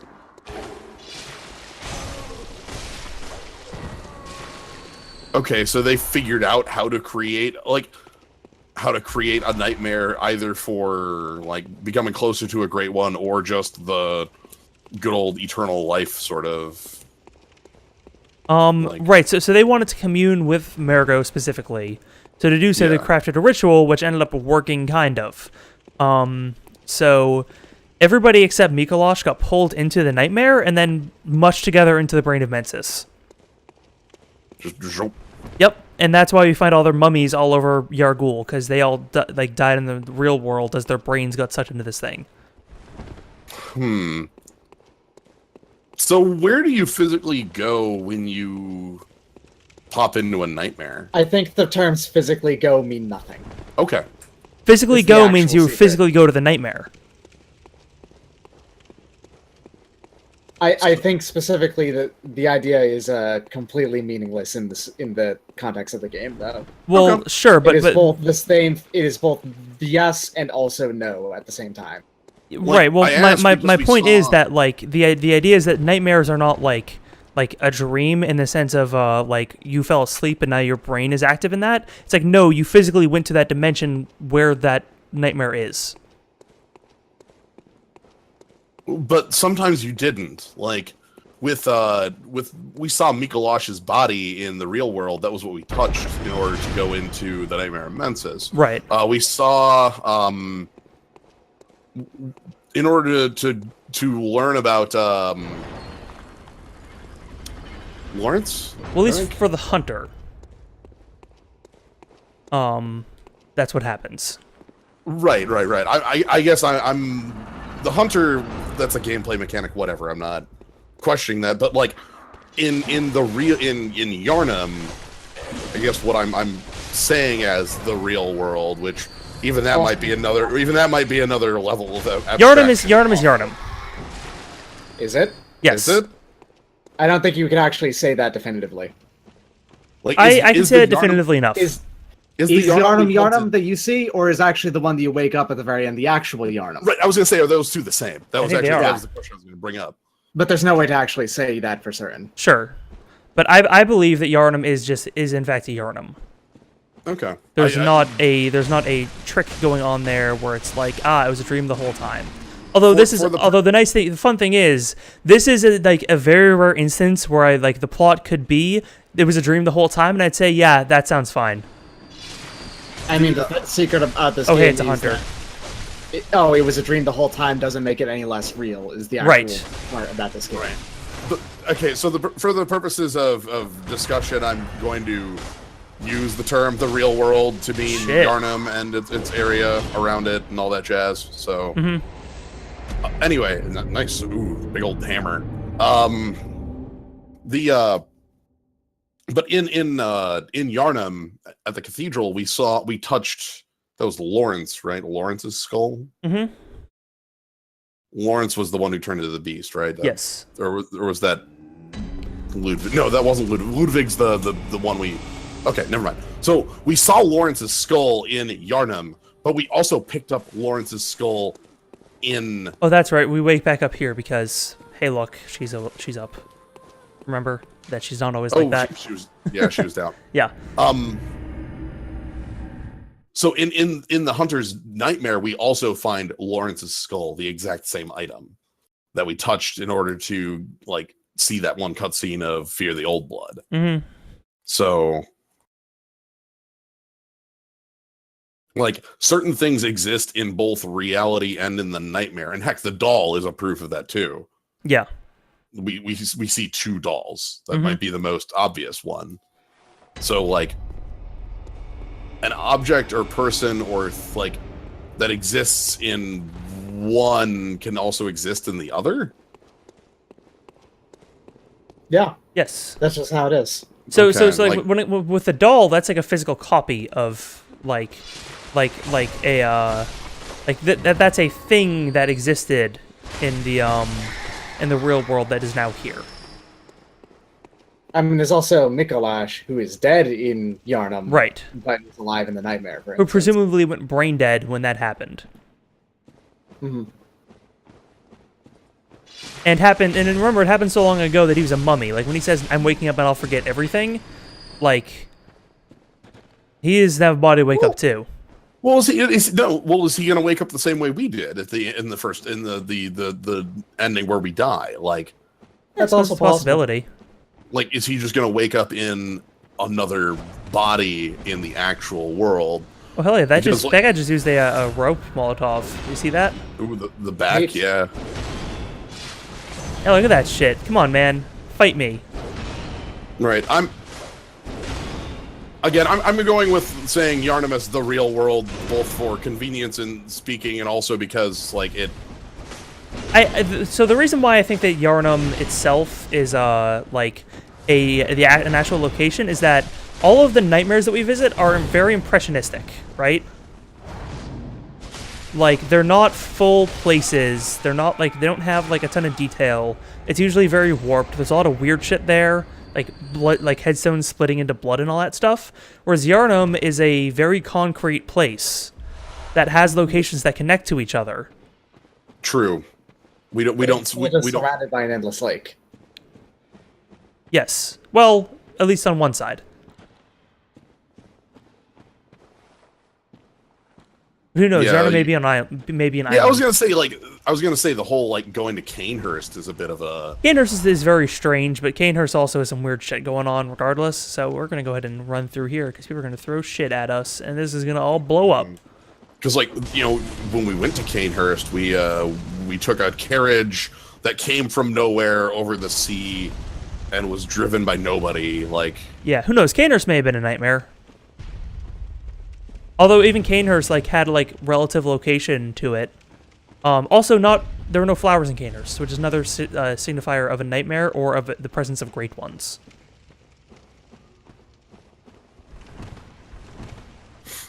Or maybe Canehurst was the only place in the real world you ever went to, and actually everything is just Dracula's. It's Dracula's all the way down. We say great ones, but really it's Dracula's. It's all Dracula's, huh? Damn. Heck, you can revive a Dracula by going to that altar. Yeah. Which, like, only maybe a third feels like a gameplay consideration, and more feels like a flavor connection. It's all Dracula's. It's always been Dracula's. Forever Dracula's. That's the subtitle of this game. Forever Dracula's. Bloodborne, Forever Dracula's. Amazing Dracula head. I know this guy, if we stayed around long enough, would launch a cannon at us, so. And so did this guy. God, that's a lot of cannons, huh? Oh boy. That's cannons all the way down. Yeah, so basically, if we look at the timeline, let's just try to go through the whole timeline for the game. Yeah. I think it's where we started on this conversation right. line. So, we start off with Byrgenwerth. So, the scholars find the great caverns beneath Yarnum. And start exploring them.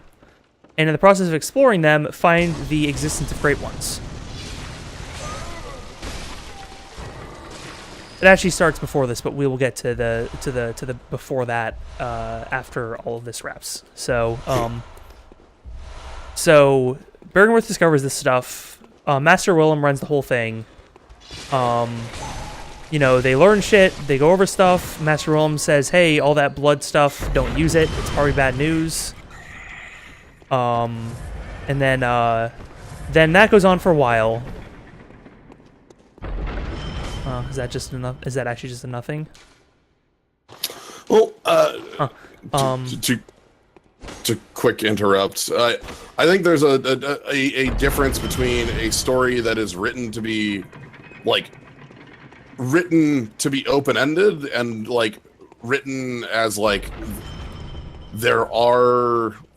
Like, you aren't told all of the details, but they are there, versus a story that is unfinished or written, like, day by day, and we don't actually know where it's going. As somebody said, Damon Lindelof. Well, there's a short story, what is it, The Lady of the Tiger?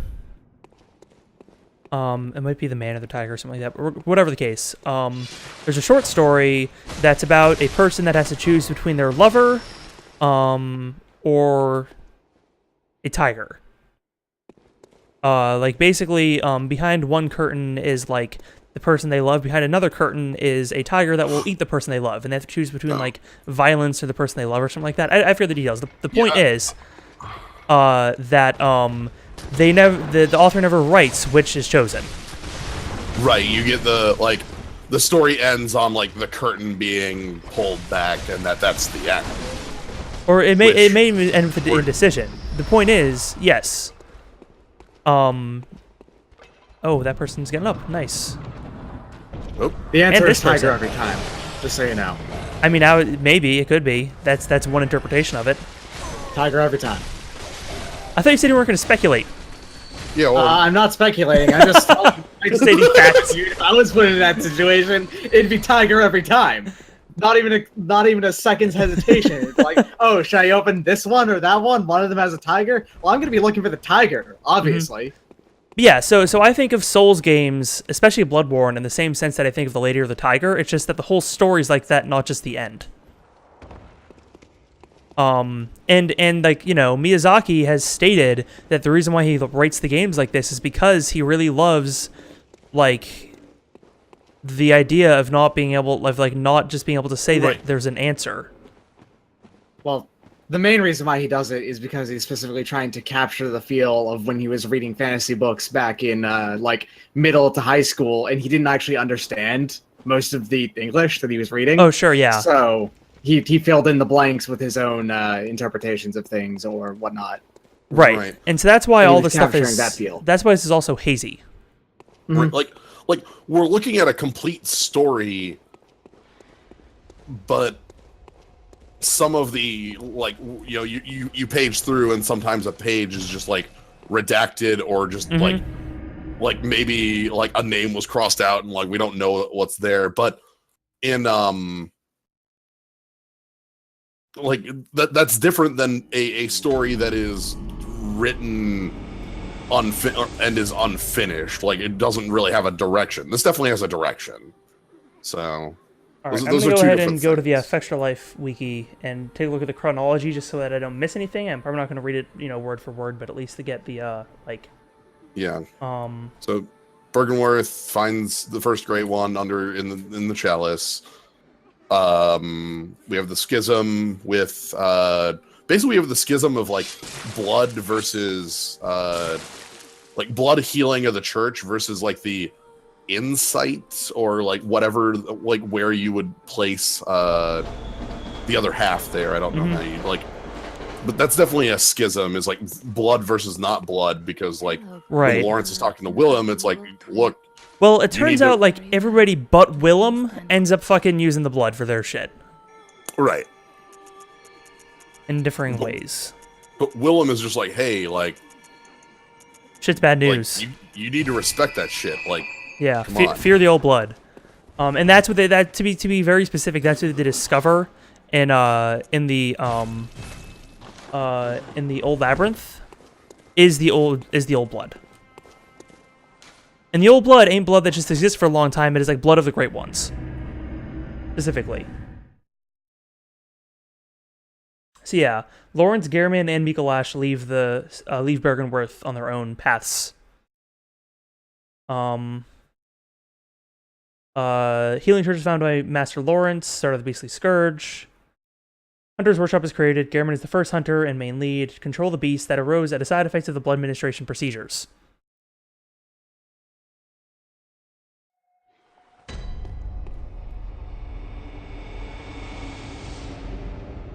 Yeah, I'll go more in depth with that after we go further in the game, but for now, I mean, yeah, it's so basically like around this time, so everybody leaves Bergenworth, like learn that shit, say okay, cool, move on.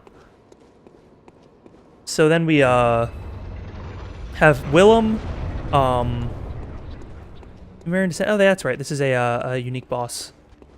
Oh. Or wait, did we already fight? We already fought this guy. That's right. Now we fight him again down here. I have to assume that, like, we still don't really know a lot about bullshit.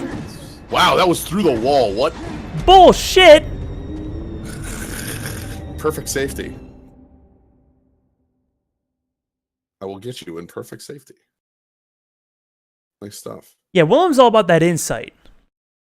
Like, he's like, don't, no, do try to get close to the Great Ones, but don't use the blood to do it, because that'll just lead to ruin. Kind of right about that one.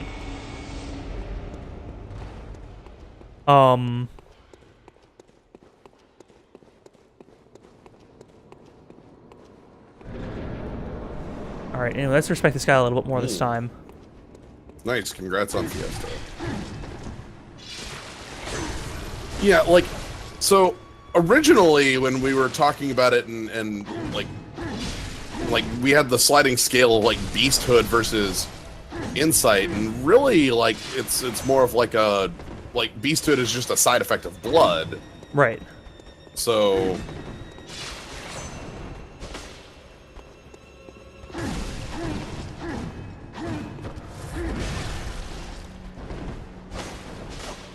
damn.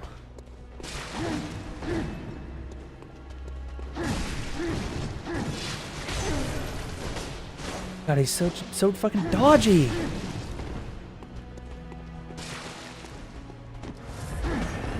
very dodgy. Good thing is that he has a lot of height on his attacks, which means that you know, a lot of the time he's just gonna go right above your head with his moves.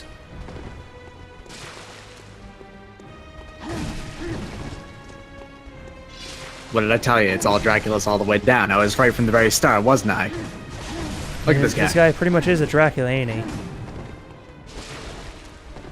Pretty much my ass. Please, god damn it! Why didn't he use the fucking blood vial there? Oh, you were just back and... Oh. I pressed the button, and nothing happened. Ah!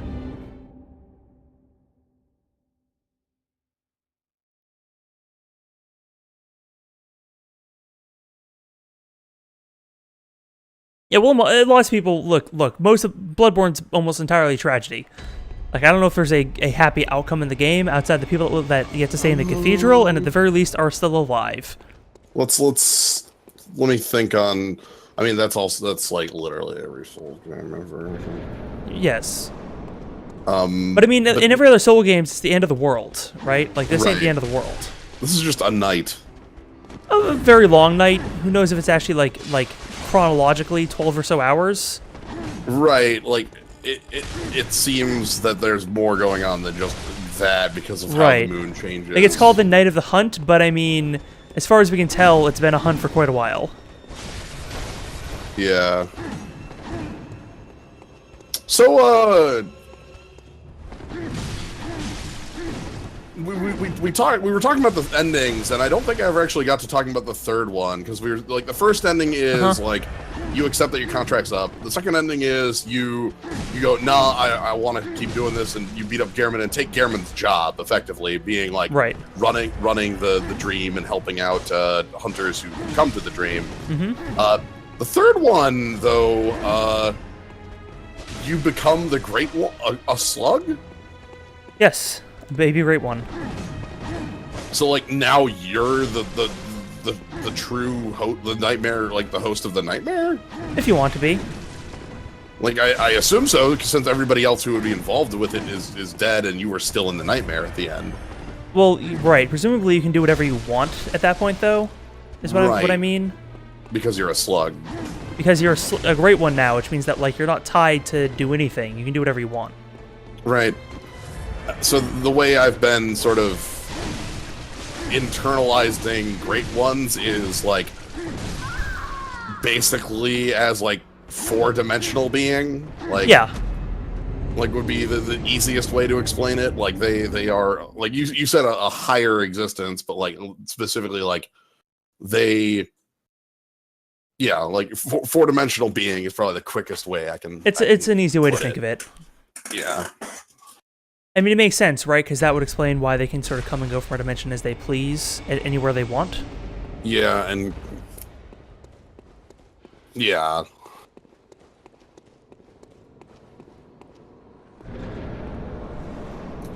I mean, hopefully these bosses don't take too long, but who knows? There's been a number of good pieces of media about, like, two-dimensional beings and interacting with a third dimension. Right. Like, which, like... Because that one's very easy for us to understand, right? Right, but, like... We, like, that one we can, like, see and, like, demonstrate, but then, like, once you say, like, okay, well, now you're the two-dimensional being in this example, it's like, wait, what? I mean, I can also very easily explain what a four-dimensional object traveling through our space would look like. Yeah. So say you have a hypersphere. A hypersphere is so you know how you get a circle by taking a line segment and rotating it about itself a bunch? or like rotating it 360 degrees in a circle. You know, basically take one end and move it around radially. Okay. And then you get a circle, right?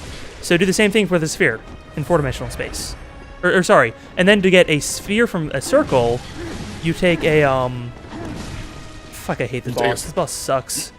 You take a circle and rotate it. Yeah. Take a circle and rotate that among, like, you choose a line through it, and then you rotate the circle in 3-dimensional space about it. So, to do a sphere, you draw a line through the sphere, and then rotate it in 4-dimensional space about that line. Well, do you rotate it around a circle, or rotate it around a... I think you rotate it around a circle. I guess you rotated that about a circle. God, this guy's combos. Because, like, the common one I at least can picture in my head, because, like, a sphere one is like, my brain doesn't quite get the... But, like, a tesseract, like, you know, a cube, you know... Alright, now they get two swords. Oh, geez. Form 2, alright. The secret is that we can actually depict, technically, it's things that count as 4-dimensional on a 2D plane in the same way that we can do that on a 3D object on a 2D plane. Yep. Like, this boss, okay. I just don't like fighting this boss. One, because I'm kind of done, I just kind of want to be done with this shit. But also because, like, his combos are just too long. Yeah. Like, it's just like, huh, huh, huh, huh, huh, huh, huh, like, what's the point? He seems to have like 6 or 7 hit combos, which it's is like, lot. it's just like, I don't care to wait for that shit to go on. This stems to an inherent problem I have with Bloodborne and Dark Souls 3. In that there's actually no limit on enemy attack combos. It makes it very difficult to actually ascertain what is actually going to go on. Yeah, they're fake. Like in one, like, and 2, the enemy attacks have 4-hit combos at most. Or if enemies in either of those games have attacks that go beyond 4 hits, those attacks are individually very weak. Yeah, I wasn't even gonna say that. I was gonna say, like, in every game it has been that the enemy is faking having a stamina gauge like you. Oh, I mean, they do. We specifically have very little stamina, but you could attack like 6 times in a row if we had more. Right, but the enemy is faking having a stamina bar. They don't actually have one. Yeah, I know. I think this game does the same thing. It's just because stamina works so fast in this one. Right. It like, them faking it basically means it seems like they don't have one at all. Yeah, because you basically don't have one at all in this game. Right. And that's, I think, the difference. But yeah, it's definitely, like, in 1 and 2, like, you don't have endless combo. Ever. You never have that. That's the thing. Because I've mentioned it before, I actually vocally dislike that you have basically unlimited dodges in this game. I think it caused some design decisions I thoroughly disagree with. I don't like it for PvP, but I don't really care about PvP anyway, so... Yeah. I specifically dislike it for PvE. The fact that you have unlimited stamina functionally means that enemies can have those combos, because you can just expect it to dodge through all of it. Yeah. It changes the design of the enemies in a different way. Yeah, so yeah, Tesseracts are definitely, like, looking at a Tesseract and, like, see, like, what a Tesseract looks like rotating is very, like, your brain has a lot of trouble parsing what is actually what you're looking at, because, you know, we don't look at 4-dimensional space, and even this is just a representation of. Right. Oh, we can also describe how you make a hypercube. Yeah, it's... You take 2 cubes and you connect each of their sides with an equal length line to each of those cubes. Mm-hmm. On each of the corners without crossing them. Yep. But the way that you can, like, if you want to imagine how a hypersphere moves through 3D space, it's the same way that a sphere moves through 2D space. Where, like, if you take a sphere and move it through the, like, top of the surface of a water, then if you look at what part of the sphere is touching the water, it's a very like, there's a circle there. So as you drop the sphere through the water, it will start as a small circle, grow to a certain size, then it will stop growing, and then starts smalling until it disappears. Starts smalling, starts shrinking. Yeah, so The this... secret is that a hypersphere vaguely looks like a torus that moves weird. Yeah. Right, well, hypersphere would be a sphere that grows and then shrinks as it moves Yes. through our space. And due to how it would be connected, God one possible damn it! Fuck this boss! Yeah, it was like an 8-hit combo, 7-hit combo. This just sucks! Like, I'm sitting here chatting about other shit because there's, like, nothing to concentrate on here. It's purely just dodge him attack. That's it. Yeah. It gets boring and it just keeps going.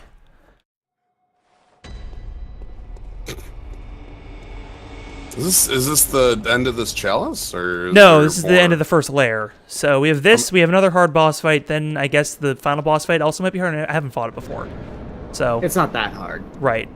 But the next boss fight is kind of a bitch. Also, God, fuck It's a that buster. opening. The toss is just silly. Yeah. Like, that's a Castlevania move. Like, you threw the cross. Like, come on. If you want to take a new take on the challenge, try shooting him on in the face, Kaz says. Oh, can I just parry this dude? That may be worth it.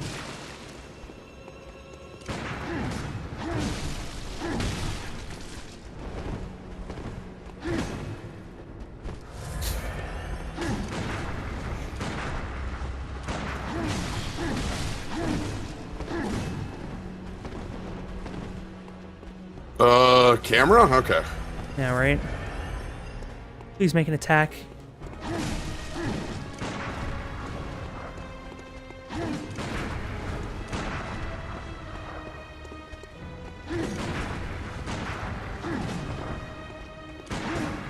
Those attacks come out so fast, it's hard Yeah. to get, like, hard to even imagine the timing on them. And it's like hard to just hit him because he's actually tiny. So he'll move very slightly to the side and then you're done. So Yeah, His head gyrates like a chicken's does.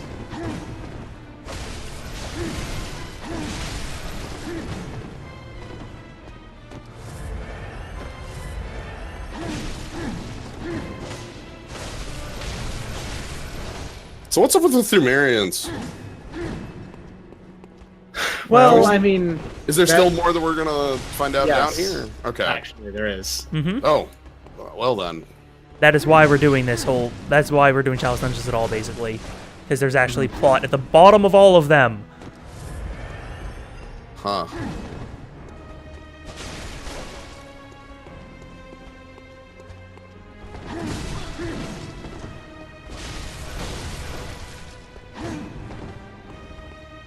Come on then.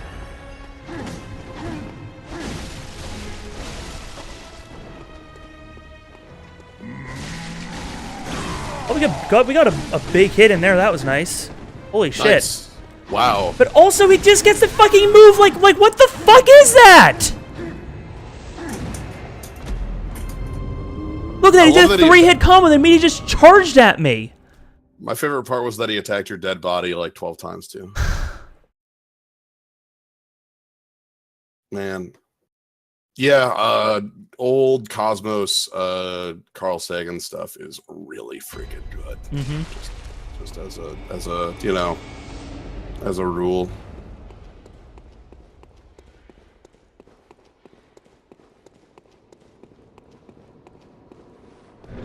He has no style. He has no grace. This Thumerian has a funny face. He can handstand when he needs to and throw his sickle out just for you. Yeah. No, it's yeah.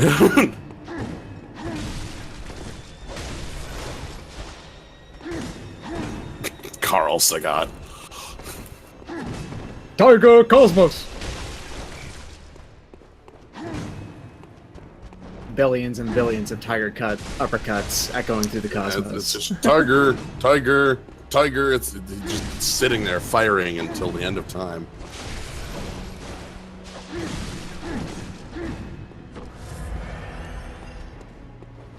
But yeah, nah. old Cosmos. That's from like what, late 70s, early 80s. Is that from when that stands up very well? So.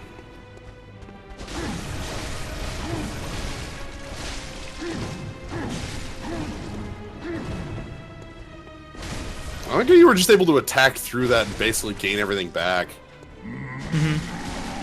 I don't think that's possible in Form 2, but you know. What if he decides to do a slow jump attack at me?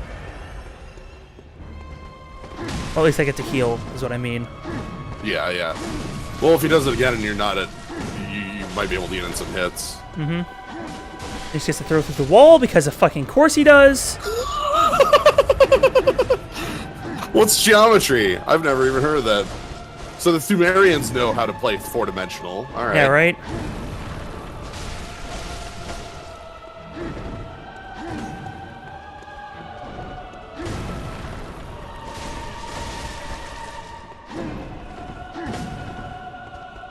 Yeah, keep doing that jump attack. Yeah, please keep doing the jump attack. That was really nice of you. I'm just gonna heal all the way to full.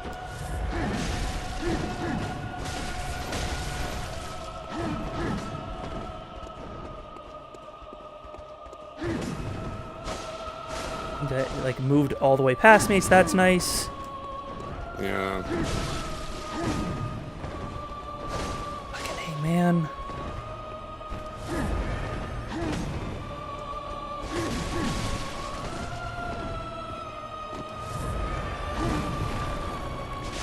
Fuck, alright, there we go.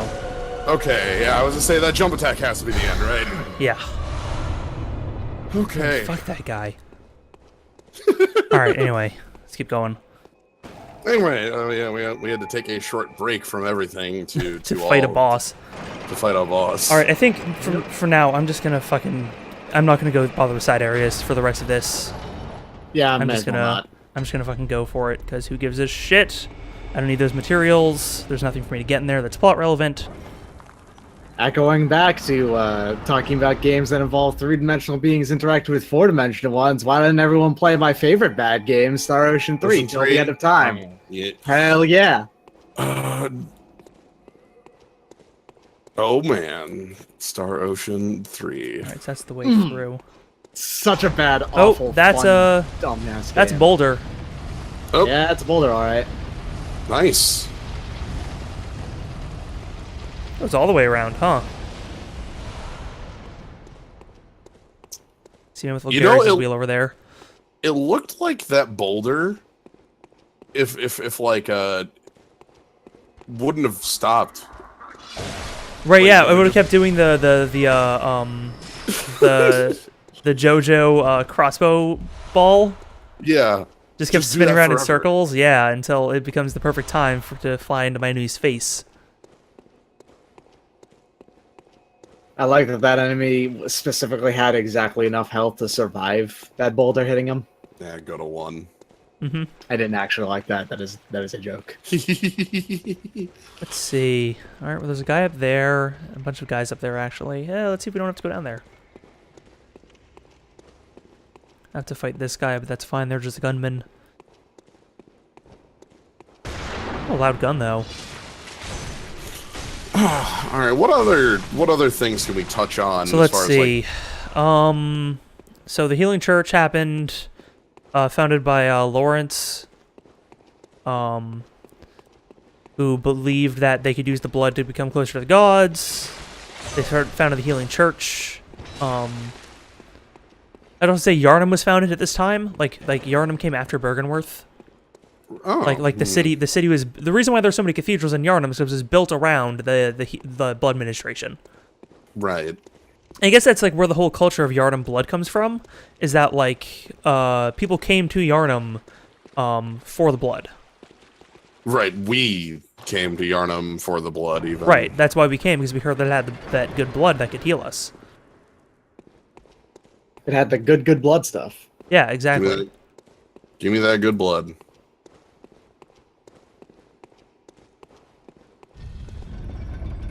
And then the Scourge of Beasts happened, but you know how it does.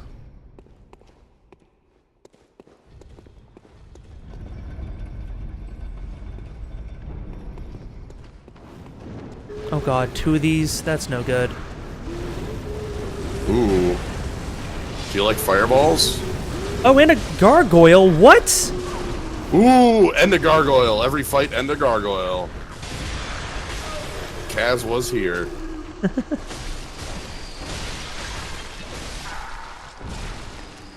It's time to fight Sif and a gargoyle. Oops. Remember those things? I sure don't. That's only the 5th one you've hit today. To be fair, I got hit by like 2 of them, then a 3rd one I triggered but then didn't walk into. Wrong again. I live in my car. I've been thinking that line to myself a lot lately for some reason. Do you live with your mom, too? Wrong again. I live. Hey kid. Actually, I'm not a child. I am 27 years old. Are they not coming over here? Guess not. And moreover, look at these tricks. Whoa, cool, yeah! I What was that have no series idea. called? That's Great the Show. Yeah, Great the Show. Go look up Great the Show on YouTube, and you'll... Yeah. Okay, Oh, hey. The Goblin. Well, It's a, like, it was like a YouTube series. I don't know if it's still going, but for a while it had Patreon. Yeah, I get it, dude. You got a crossbow, okay? Fun. Yeah, look at you. Cool. Hey, guys, look at my crossbow. Isn't it cool? it is. It's pretty cool. It's a neat crossbow, I guess, but also, God. Man, crossbow dude lured you in with threads of crossbow, and then he lured you into his secret trap of dog and man. Dog. Ooh, dog was a powerful trick there. Because you were like, hey, crossbow, come over here. And they're like, why don't you come over here instead? And you're like, fine. I guess we'll go to your house. And then we got Boulder again. Yeah. Right? Do I have to walk upstairs to trigger Boulder? Actually, let's see if I can beat Boulder. I can't beat Boulder. I'm gonna make that executive call right now. That I cannot beat Boulder. Nope. If you get into a fight with Boulder, you will lose. Boulder is ready. I'm not ready.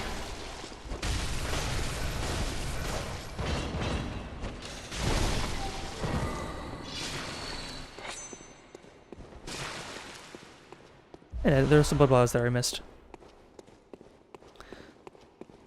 I didn't miss them. I saw them the whole time. Well, aren't you special?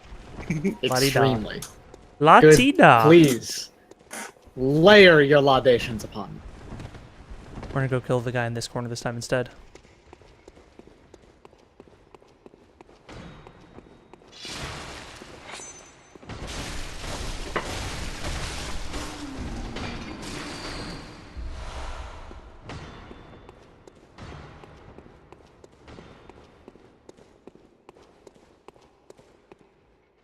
I wonder what's just down.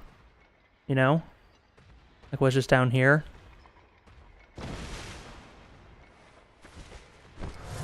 Hopefully not the flowers. Oh, there's a pickaxe man. Busy pickaxing, which means we can sneak up on him and hit him with a bunch of blood so he dies. That's nice. Well, that's good. Yeah, there's a guy just hanging out in the corner here.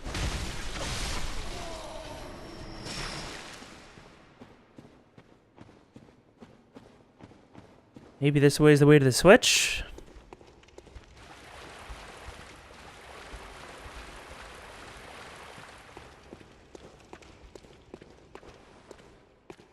Sure isn't. Is this just underneath the, yeah, this is just where you fall under, if you fall down the area underneath the elevator we took before, you end up here. So, yeah, there's that. Okay. So that's a nothing. Got people hanging out under here.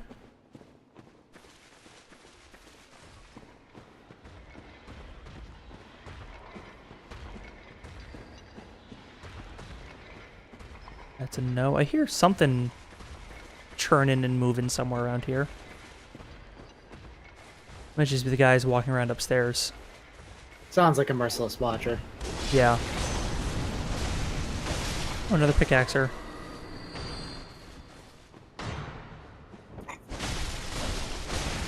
What are you doing over here, pickaxing onto that masoned wall? Look, there's To be fair, something there's some behind that rocks. There's some rocks You're on the saying ground that there. There's no gold, and then there are bricks. You can't know that. Yeah, I do know that. There's no gold in bricks. Who would put gold in bricks? No, what about behind the bricks? Why would there There's be lots of gold behind the bricks. Because somebody put it there. Yeah, somebody put it there. To hide the gold? Yeah. No, that's not what you do with gold. You hide gold by putting in candles or lanterns or stuff like that. Oh, so wait, they're mining wall chicken. What the where the frick did those firebombs come from, y'all? Yeah. They're definitely mining for like wall chicken and wall meat. You don't need to mine for that, because you can just whip it out. Well, they don't have a whip. It's easier to get a whip than a pickaxe. Not Not a here. well-made one. Pickaxe, you just kind of need a slab of metal that's somewhat pointy, right? Yeah. Where do all of these, you know, NPC hunters get all of their threaded canes then? I mean, like there's not that many of. I mean, I get like we've seen like 6 of them, you know. Hunters, it's easy to come by, but not for just these like. Thank you for being in sync with your attacks, by the way. That was very kind of you. Oh wow. I like that. It's just all right. Time to beat you over the head with this. Yeah. Like, fine.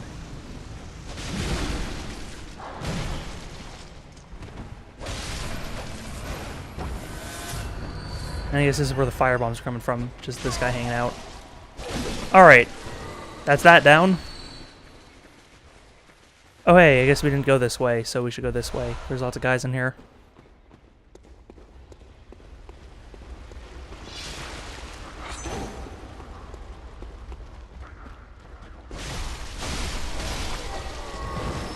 Can we like 2-hit those guys? That's really convenient.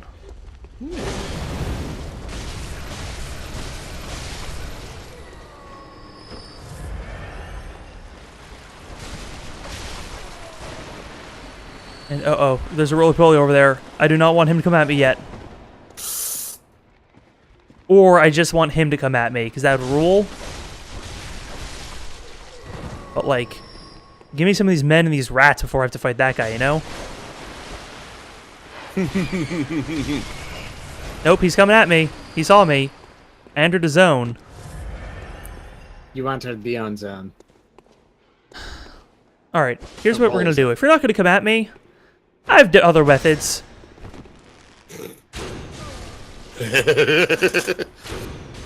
Oh my god. Yeah? Think you can just get away that way? Yes. Alright. Now there's still a few other guys, but let's see if I can just get roly-poly here by shooting with bow. Yep. Here we come. This one has health, too. That's dangerous. Yeah. Yeah. Yeah, all the other ones have relatively low health. This one don't. Oh, but I also get a falling attack on him. Try a plunging attack. And now he's rolling backwards. I love the roly. It's just so good. 100%. Rest in peace, my friend. Dark Souls players. Also, holy shit! Oh, that's so good! Oh my god. Come on, worry, Monoc. Oh no! Ah, the last second. Oh, that's... You don't got no holes down there either, huh? It's insane, this guy's taint. It's a pure taint. There's no holes obscuring it. All It- taint. I guess that's the secret, right? If there's no ends to it, then the taint just goes on forever. It's his whole body is the secret. Oh my goodness. Roly. That ain't kill ass. Alright, here's the switch. Oh, good.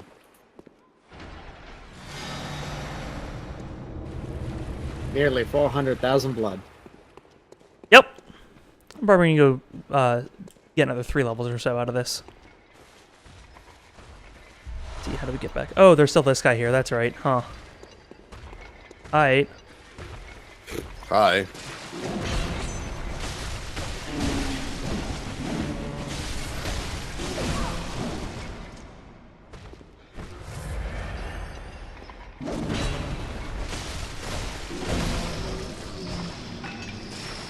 Alright, you know, now we're just gonna bolt Hunter's Mark. So yeah, what other things about this game, like... Oh. Like, do you understand the nightmare presence well enough? Because I'm pretty sure that, like, what happened was, the, people of Yharnam, as they came here, were being healed by the old blood. Mm-hmm. By consuming it, which, you know, made them get better and cured and all that stuff. But I think what happened is it wasn't just that, like, it made people beastly. I think it's that, like, that gave the moon presence, you know, which is the moon, basically. Like, it made people susceptible to the moon presence's influence. We're not more skills, so we have more power when we're not tricked out, just in case. Yeah. I think the trick with trying to figure out what the Great Ones were trying to accomplish as a goal is that they each seem to have their own, like, yes, there is no Great Ones as far as, like, a single unified will. No, they do not have that. They all have their own. I mean, they're like just beings on higher plane, right? It's not like they're gods, like in the sense that they created the earth and all that stuff. They don't care. One thing that seemed to be a common thread within the Great Ones is reproducing in some way. Again, sure, yeah. Great One always loses their child. Mm-hmm. Seeks a surrogate. Yeah. But it's like basically, the Great Ones only care about us insofar that it serves them, right? Like, for the most part, like, Udin is weird because they seem to kind of actually give a shit about people. But, you know, again, I guess something that changes from like person to you know, from Great One to Great One. Yes. Whereas the moon presence was like, I can use these people that I've influence with towards my own ends, and that's when the Scourge of Beast happened. Anyway, oh, again? Yeah. Yup. Except now he's headless. Now it's a gnome bitten, which means he gets to do this. Oh, wow. Still, like, shouldn't lock on because it's basically impossible to hit it. Yep. Bloodletting Beast, still kind of awful. Still using that God of War ass music. Lame. I say lame because this is kind of a shitty fight the first time. Yep. Yeah. Shitty fight again. It's telling to. It's unfortunate that they used the Thumerian Descendant as the hard one there, when the Thumerian Elder is a much better fight, much more interesting. Of the two that share the same body model, but different, otherwise, fights entirely. And then you have this, the Bloodletting Beast, again, which is known to just be kind of bad, honestly. I mean, it's a little bit different, but we're not there yet. Yeah. Yeah, I assume not having a head changes things a little more, but... Also, it's a smaller arena. Oh, is it? Yeah. And that's always a cool thing for giant enemies. Yeah, small arenas, love it. Also, you can barely fucking hit this guy. This boss sucks so bad. Yeah. Like, his whole model sits above your head except for his legs and hands, which means the only parts of him that you can hit are the ones that can fucking hurt you. Which means if you want to get, it means that if like you're getting in range of any part of him to like get a hit in, you're getting into a range something like in a place that he can attack you immediately. I think also another thing is you basically are always like your lock-on is useless. Yep. It is highly detrimental to you to use.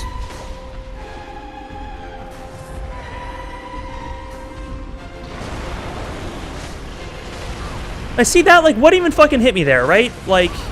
I think you got, like, body blown downwards? Wow, you weren't... Oh, okay, you got Chicago. Yeah. Okay. Yeah. I mean, I was dead anyway, but, like...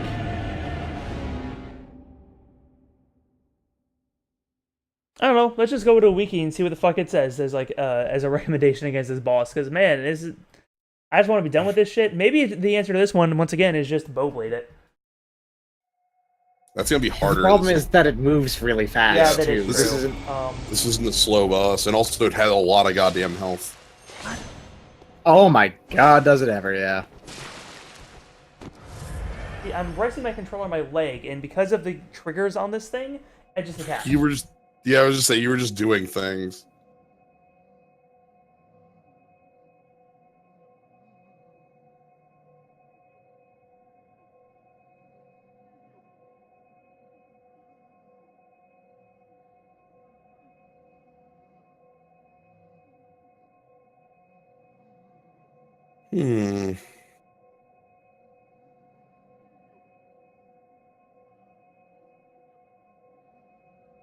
Wow.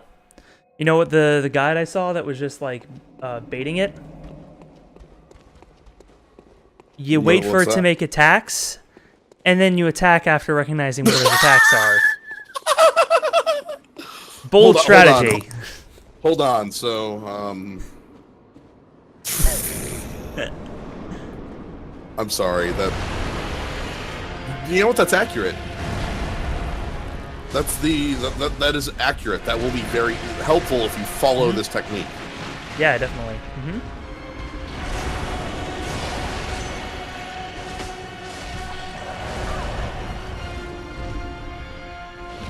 Like, I can't get behind it because it can just move so fast. And like him, like you don't get hurt when the leg hits you. You do get staggered.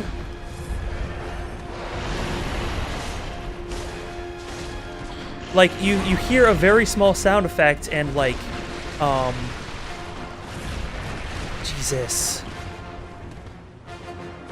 You hear a very small sound effect and, like, see the character, like, stagger when, you get hit, just like when he just walks into you.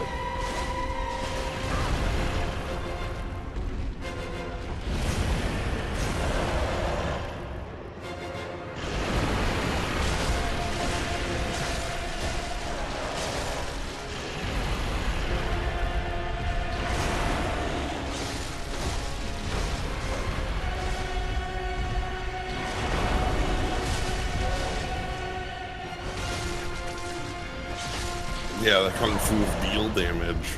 Oh, it is a beast boss enemy, so you can still stagger it by focusing on limbs. Yep. But Which you have to do anyway, so. yeah, you're gonna stagger at least a couple times by doing that.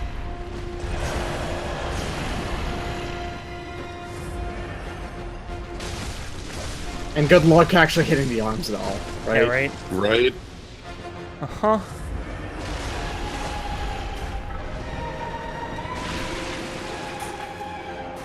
Oh yeah, here's the gimmick. Oh, hi. It's Wormhead. It's got a Yep. worm for a head. I haven't told you about Timothea exigua, the parasite that takes over the tongue of a red snapper. Ugh. Great.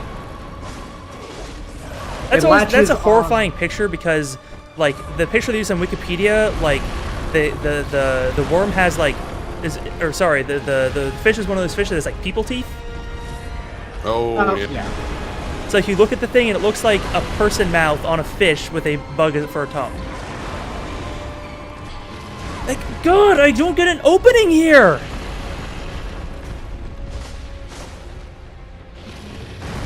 The wiki even calls out this second phase as being very annoying.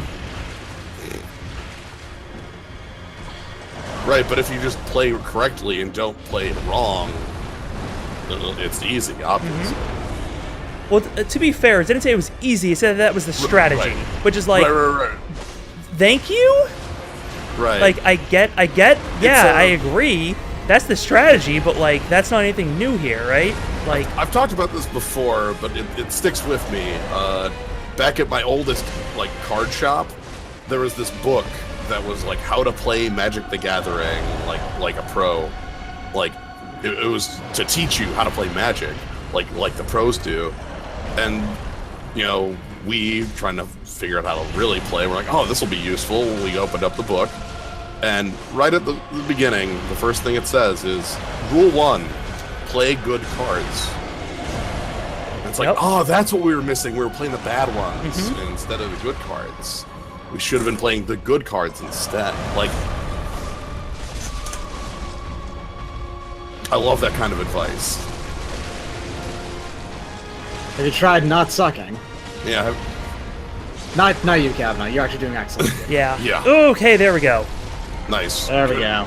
Good. Just roll at his feet. That's the whole strategy here, y'all. That's what my plan was. Just, they attack, and I roll directly into his feet and then start hitting them. This works somehow. I'm clapping for myself. Because I made that movement, apparently. I chose the bad Pokemon. Damn. Alright, we're gonna go back to Hunter's Dream just so we can get more blood vials. Actually, we'll go to the final choose the layer. bad Pokemon. Yeah, right. But yeah, so play good cards as advice has stuck with me for the longest time. Because it's just like, oh right, that's what we were doing wrong.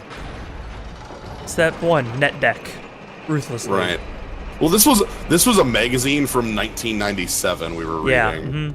Like, oh, cool. It wasn't was it fucking Inquest, was it? No, it wasn't. It wasn't a magazine. It wasn't a magazine. Was the thing. It was an actual book. The problem is I don't know what the book was. We didn't buy it. It was just on the shelves, and that game store has moved twice now, and I don't think the book is still there. So we'll never know what this book was. It wasn't Inquest though. I hope not, because Inquest, same thing at the same magazine that decided to rank Fountain of Youth as equal ranked to Necropotence. Very well. Of 4 stars out of 5. I know. I need to find this book. Someday I will find it again. I can picture it in my mind, but I can't, like... maybe someday I'll be back up there and maybe the book will be in... Inquest magazine. Read the scans of those. Yes. And he'll just post pictures from the thing. And God, that was such a bad magazine. Yeah. Like, full of comedy jokes. Full of, God. About how sexy magic jokes. cards are, about how horny certain magic cards are. Yeah.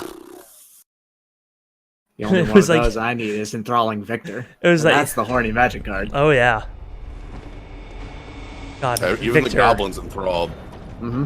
Victor, Good old man. Victor. He's a hottie, what can I say?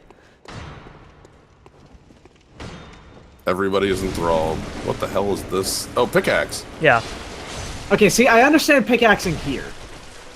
It's not against a masoned wall. Sure, yeah. So they're not. So this is somebody not mining for wall turkeys. Correct. This is someone who's trying to strike it rich and get them blood in them hills. Yeah. There's blood in the mines. Everybody's... There's blood in them mountains! Magic players are loving the new character, Enthralling Victor. 7 minutes later, we regret to inform you Enthralling Victor is racist. Enthralling Victor is what? You cut out. Is racist. Oh, damn it. Oh, that was Or I guess if you want to be more in metaphor with it, is like unplayable. I mean, it was good in draft because it was a steal. Sure, yeah, no, but I mean, yeah. Victor was a good card. No. Also, man, think Victor you was guys saw those exert cards from today, right? Okay. Yeah. All right, I'm gonna see if I can get this blood golem before this hunter wants me too bad. Oh, what Shit. I'm trying to think of the other. So what other? Oh, I've got a question. Mm-hmm. Who's that lady? Which lady? Like outside of Marigo's place and in Rob's Oh, the bell place? ringing woman. Oh no, he means No. the What- Oh, that what- lady. Well, maybe we'll find out soon. Oh, am I asking? Oh, I've asked the. You're wrong asking question. the one question that I can't answer yet. Okay. All right. But I'm very glad that you asked that question because that is the biggest thing that I realized. Oh shit, Jens doesn't know who this person is. He hasn't been spoiled on this one. No, I don't know who that is. I know. I assume from they had blood on the chest and all that. It's like, okay, was that like a C section of a Great One or something? Is that what is being implied? Because they're outside of Marigo's nursery, and they also show up in Rom's place, and it's like, okay, well, is that the implication here? But Right. I don't know. I don't even know who that is. I thought that was Marigo. No. right when we first saw her, but no, we know that it isn't. So it's like, is that Marigo's? We know she has some relation to Marigot by virtue of standing nearby and like being there when we first heard the baby's cries and stuff. So what the fuck am I getting ambushed by in here? This is not good. Something is gonna come get me. I can tell. Someone's gonna get got. Old beans. Oh, good. Actually, it's just the switch room. That's excellent. We just got to fight a gunman. Awesome. Actually, there was no ambush at all. There's no ambush, and we found the easiest watcher to beat, so that's nice. God, look at his pile of HP. Oh man, this dude has got like 7,000 HP. It was a good 5k, but yeah. Alright. Already out of here. That's nice. Like 500,000 HPs. So many hit points. So we're about to hit the bottom. What do you think we're gonna find down here? If you asked me that question 5 minutes ago, I wouldn't have an answer. Now what's your answer? Something involving that lady. just flat. Like, You don't know what, but something. if you had asked me 5 minutes ago, I would have said some Thumerian thing. Well, you're not wrong about that. So, yeah.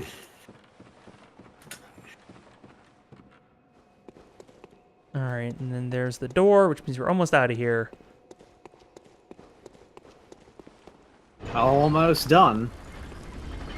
So you've never fought this boss? No. First time going out. So this is gonna be a first for you. Mm-hmm. It's gonna be fun, I imagine. Oh, summon? Yes. There are Yeah. summons on the final layers.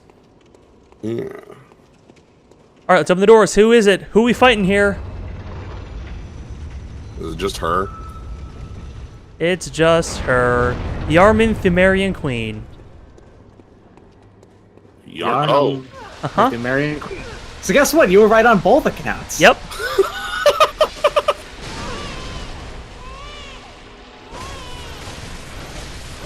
Here, baby Who cry. likes blood? She loves that blood. Got that blood gun. Got the blood explosion. Uh-huh. I don't know what grabbed me there, but presumably something to do with the baby's cry. No, yeah, you got hit by a, like, it was Oh, the I spell. see. I see. I gotcha. I thought the spell was longer, but no, the spell was to trap me. Yeah.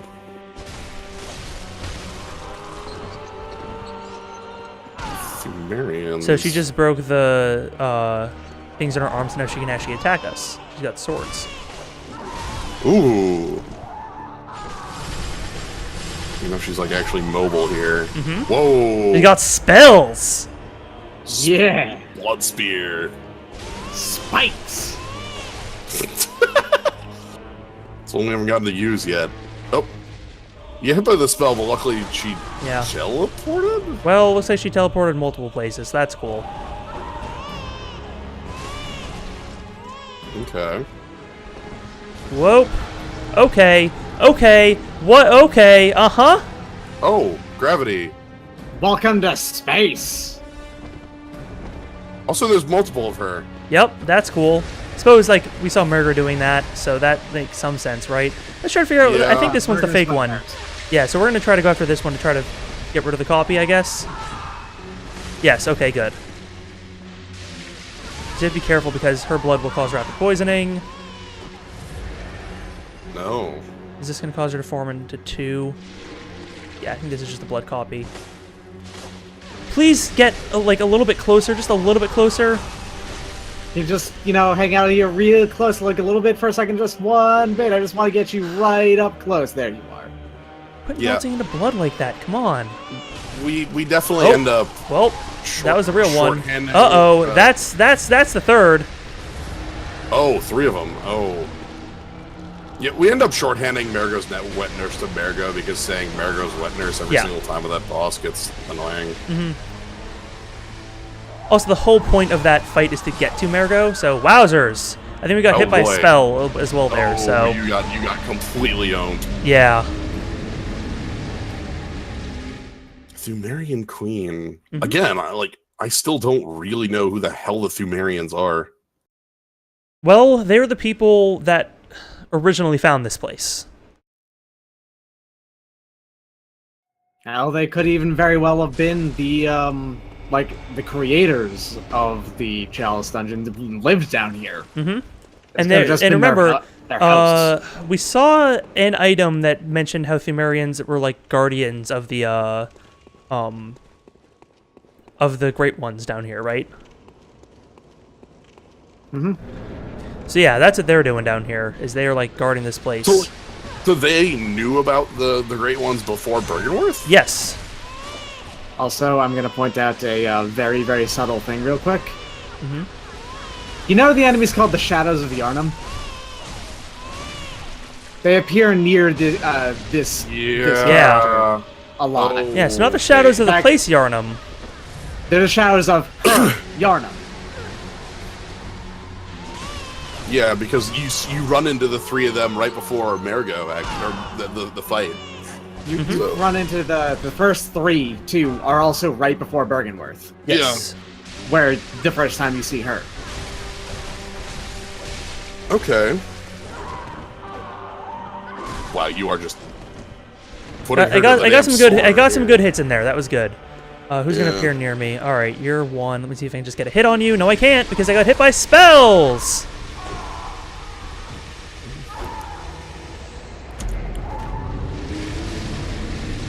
That's not super fun, I don't think.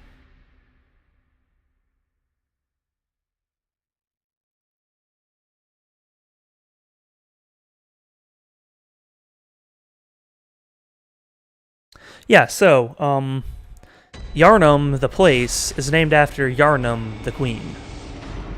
Mm-hmm.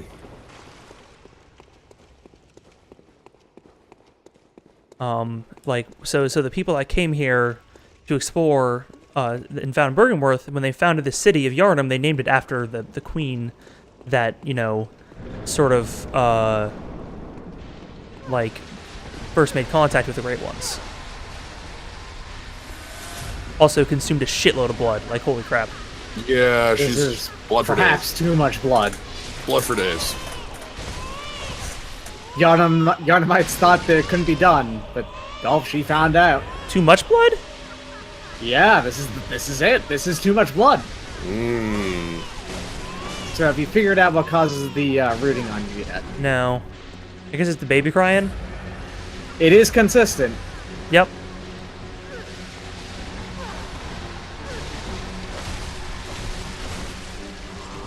Breaking her. She's gonna break her cuffs. Oh, cool. She doesn't have a burst during the... No, she just does it. Shit, I didn't that want to fucking know. delay, Really man. tense. That was weird. Yeah. That third one comes out a little slow. Just Okay, that was the catch you real off guard. one. That was the real one. Let's roll towards this one. Try to get a hit in. There we go. At least we got the hit in. All right. Like... I don't like that.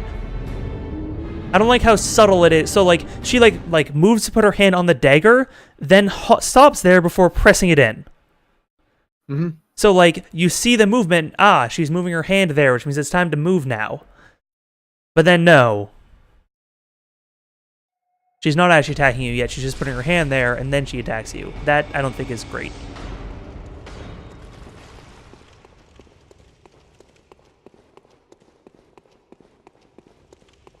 Mainly because, for me at least, a lot of this game is, like, reacting to, like, the visual movement. Mm-hmm. Like, letting my brain, like, figure out what's going on. Would you like a distinct hint about that? Hmm? In this fight, the audio is way more important than the visuals. Yeah. It's a bit of a problem. I can't hear my TV great because I'm wearing headphones. Ooh. Importantly, you can actually cancel the queen spells.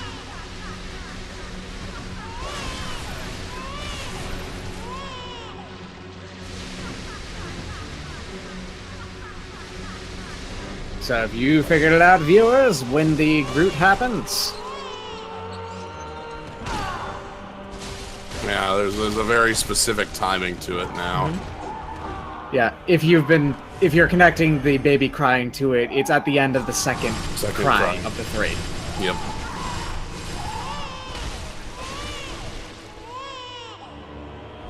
And it's only if you're close enough to her. Yep.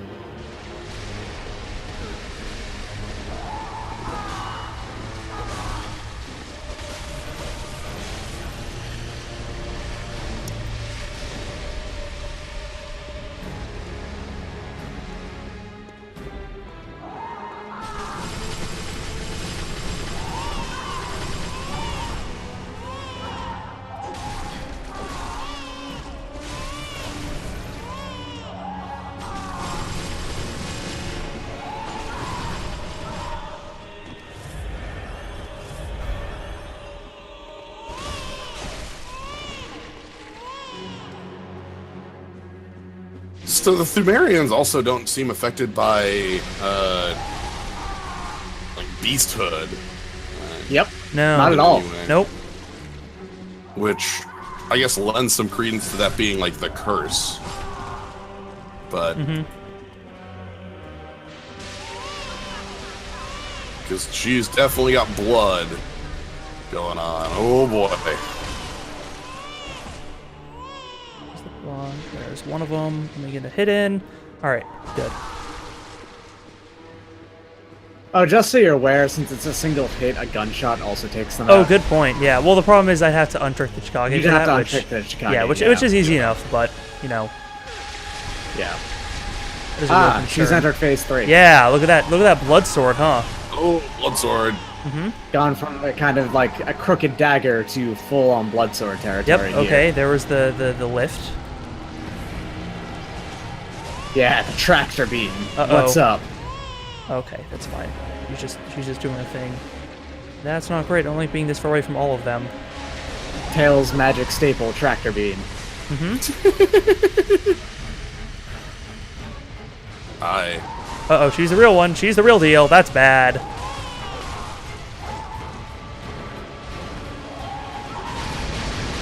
As I wanted to fight, I wanted to go hit the Phantom. All right. Oh, you can tell which ones are the real ones now. Oh so you yeah, know. just because she's like way bloody now. Oops, that was close. Ooh. All right, let's untrick so we can just shoot. I think that's the real one. Yeah, that was the real one. So, uh-oh. God damn. Oh, that combo. All right. Done. Fortunately, she's trying to shoot me through the big thing in the middle, which you can't do. Because she she's is not the Thumerian descendant, and Yeah. therefore does not exist on a higher plane. Right. That can attack you through pillars. Her Oh, child right. Probably does. You take rapid poisoning here. That's right. If you stand close to her during that, because it's actually raining blood. Yeah, hell of metal. Interesting thing, she's also not immune to rapid poisoning, so, like, by all means, you should have collected eventually. That's Unless one. the Chikakis build up on it is just too low. That's two. All right, it's just you and me, lady. Yeah, she always built up one that's probably just too low. There it is. Yeah. Okay. Overall, aside from maybe a couple of missteps on it, that fight's I alright. really like that fight. Yeah. The It's a fine Yharnam fight. Stone and a Bloodstone Chunk. So the trophy earned Yharnam Thumerian Queen. That's a secret trophy. And that is the Platinum Trophy for Bloodborne.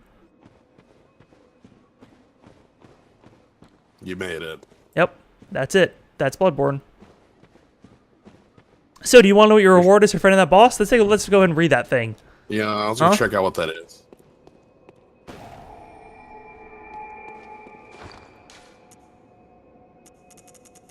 I believe it's a key item. Sacred Heirloom of Yharnam for the Thumerian Queen. A sacred heirloom left by a Yharnam Thumerian Queen. The Queen lies dead, but her horrific consciousness is only asleep and stirs in unsettled emotions. Oh. Yep.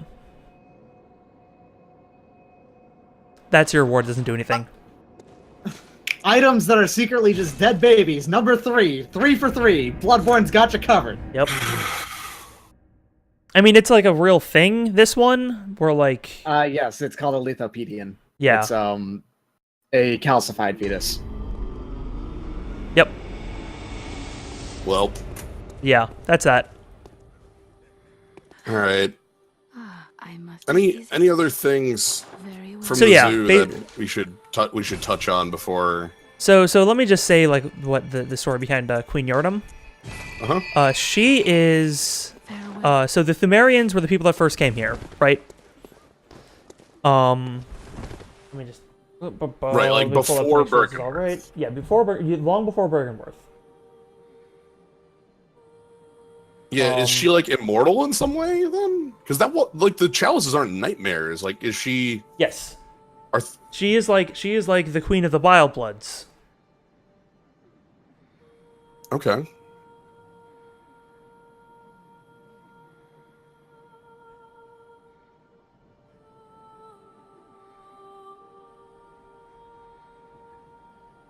Queen of the Vile Bloods.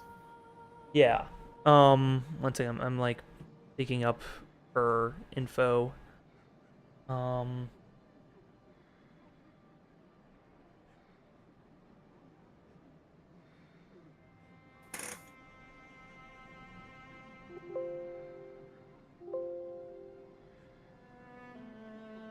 Let's just go back to the He's checking his notes. Yeah, the Yharnam Stone. The Yharnam Stone being very similar to the massive Flesh Queen Cainhurst left that make like because it's even in the Yharnam Stone it says like it's a wriggling mass. Mm-hmm.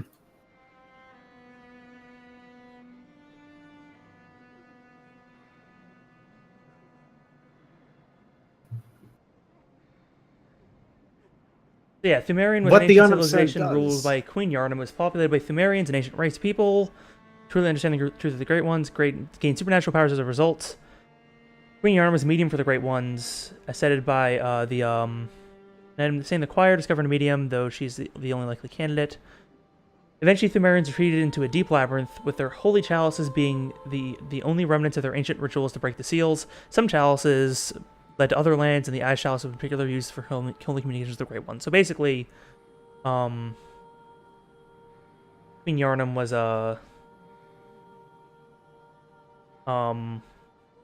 like communicated with the Great Ones, and she wanted to have a child of the Great Ones, or she wanted to become one, but also effectively like have a child of one. Yeah. Who was and Mergo. It's speculated that's Mergo. Yeah. That's why that she's she specifically is hanging out outside of the Nightmare Mantis and all that. Yeah, that was something I had said that I was thinking a couple times was that had to be like Mergo's, you know, mother, and like But if we, she might not have like disapproved of what Mergo was being used for in the Nightmare of Mensis, and thus was why she was grateful to you after having killed Mergo. Mm-hmm.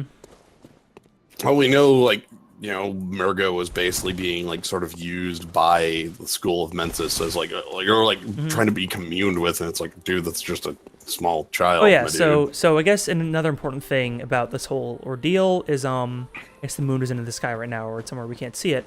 But the Scourge of Beasts was caused by the moon presence. Moon presence is actually just the moon, right? Like, hello moon. That's the moon presence. So, you know, that makes sense, right? Like, the moon presence is, like, you know, like, lycanthropy is side of the moon and, like, lore and all that stuff, so it makes sense to do that. That's where the term lunacy comes from. Madness caused by the full moon. That's what lunacy is. Interesting. So that's, you know, term where lunatic comes from, etc., etc. Mm-hmm. So yeah, so the moon. So this is why Rom wasn't a bad guy, but we still had to kill him. Or kill her. So Rom. Basically, the nightmare of the School of Mensis wanted to conduct a ritual to bring the moon close, to become closer to the Great Ones. So the ritual causes the red moon to hang low. So basically, the red moon hanging low means that the moon presence has more control and more ability to affect the world, which means the Scourge of Beasts becomes stronger. That's why up until this point, Yarmanites could just stay inside on the night of the hunt and be safe, because you couldn't, like, it wasn't contagious, like it was like a disease you got from like the blood. Right. Until the red moon hung low. And then the line between beasthood and man was blurred because the moon presence was so close, and everybody started turning into beasts and going mad. Right, like every house was. But the spider's ritual, the spider Rom, conducted a ritual to hide that. Like not remove it, but like make it. Right. The ritual is still ongoing. Like that was never, like, remember, if you gain enough insight, you can see the amygdala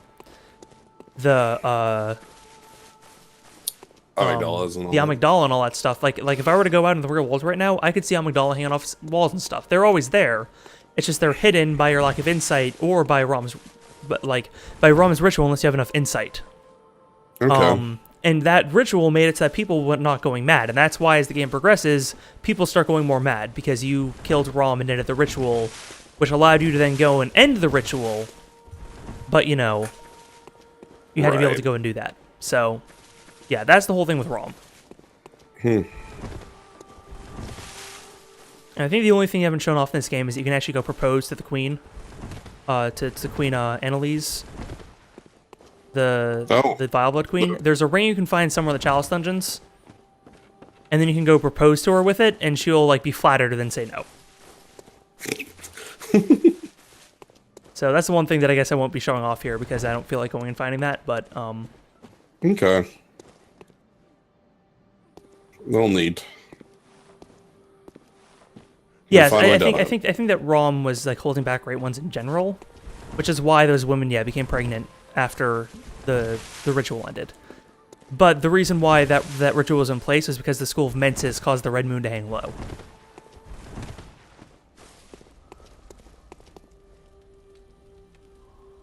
How was Yusefka doing?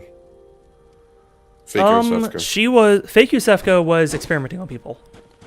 She was turning them into the celestial emissaries. Beings. Yeah. Mm-hmm. Was she sanctioned by the church in some way? No. So the belief is that originally Yosefka herself was, by the fact that she could give you her blood, was a part of the healing church, but she like defected when things went bad. But then the fake Yosefka may have also been a part of the healing church School of Mensis. She was a mad scientist type person that was turning people into those, like experimenting on them and stuff, much like people at the church did. So I mean, it's entirely possible Yosefka left the church because she was against all that stuff, because as far as we can tell, Yosefka was a good person. But, yeah.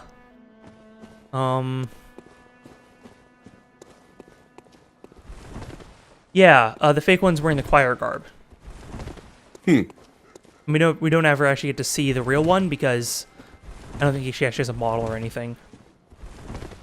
Like, I guess we don't know what real Yosefka looks like because we've never seen her actually. Right. But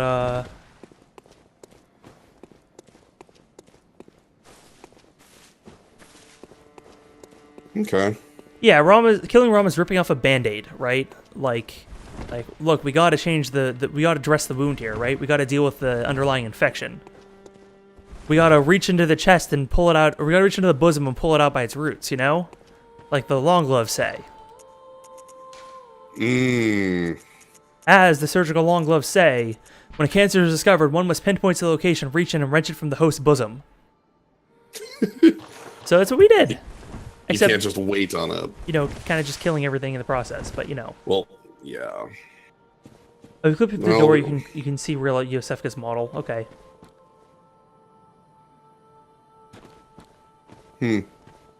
Yeah. I guess any other questions before I take the stream down?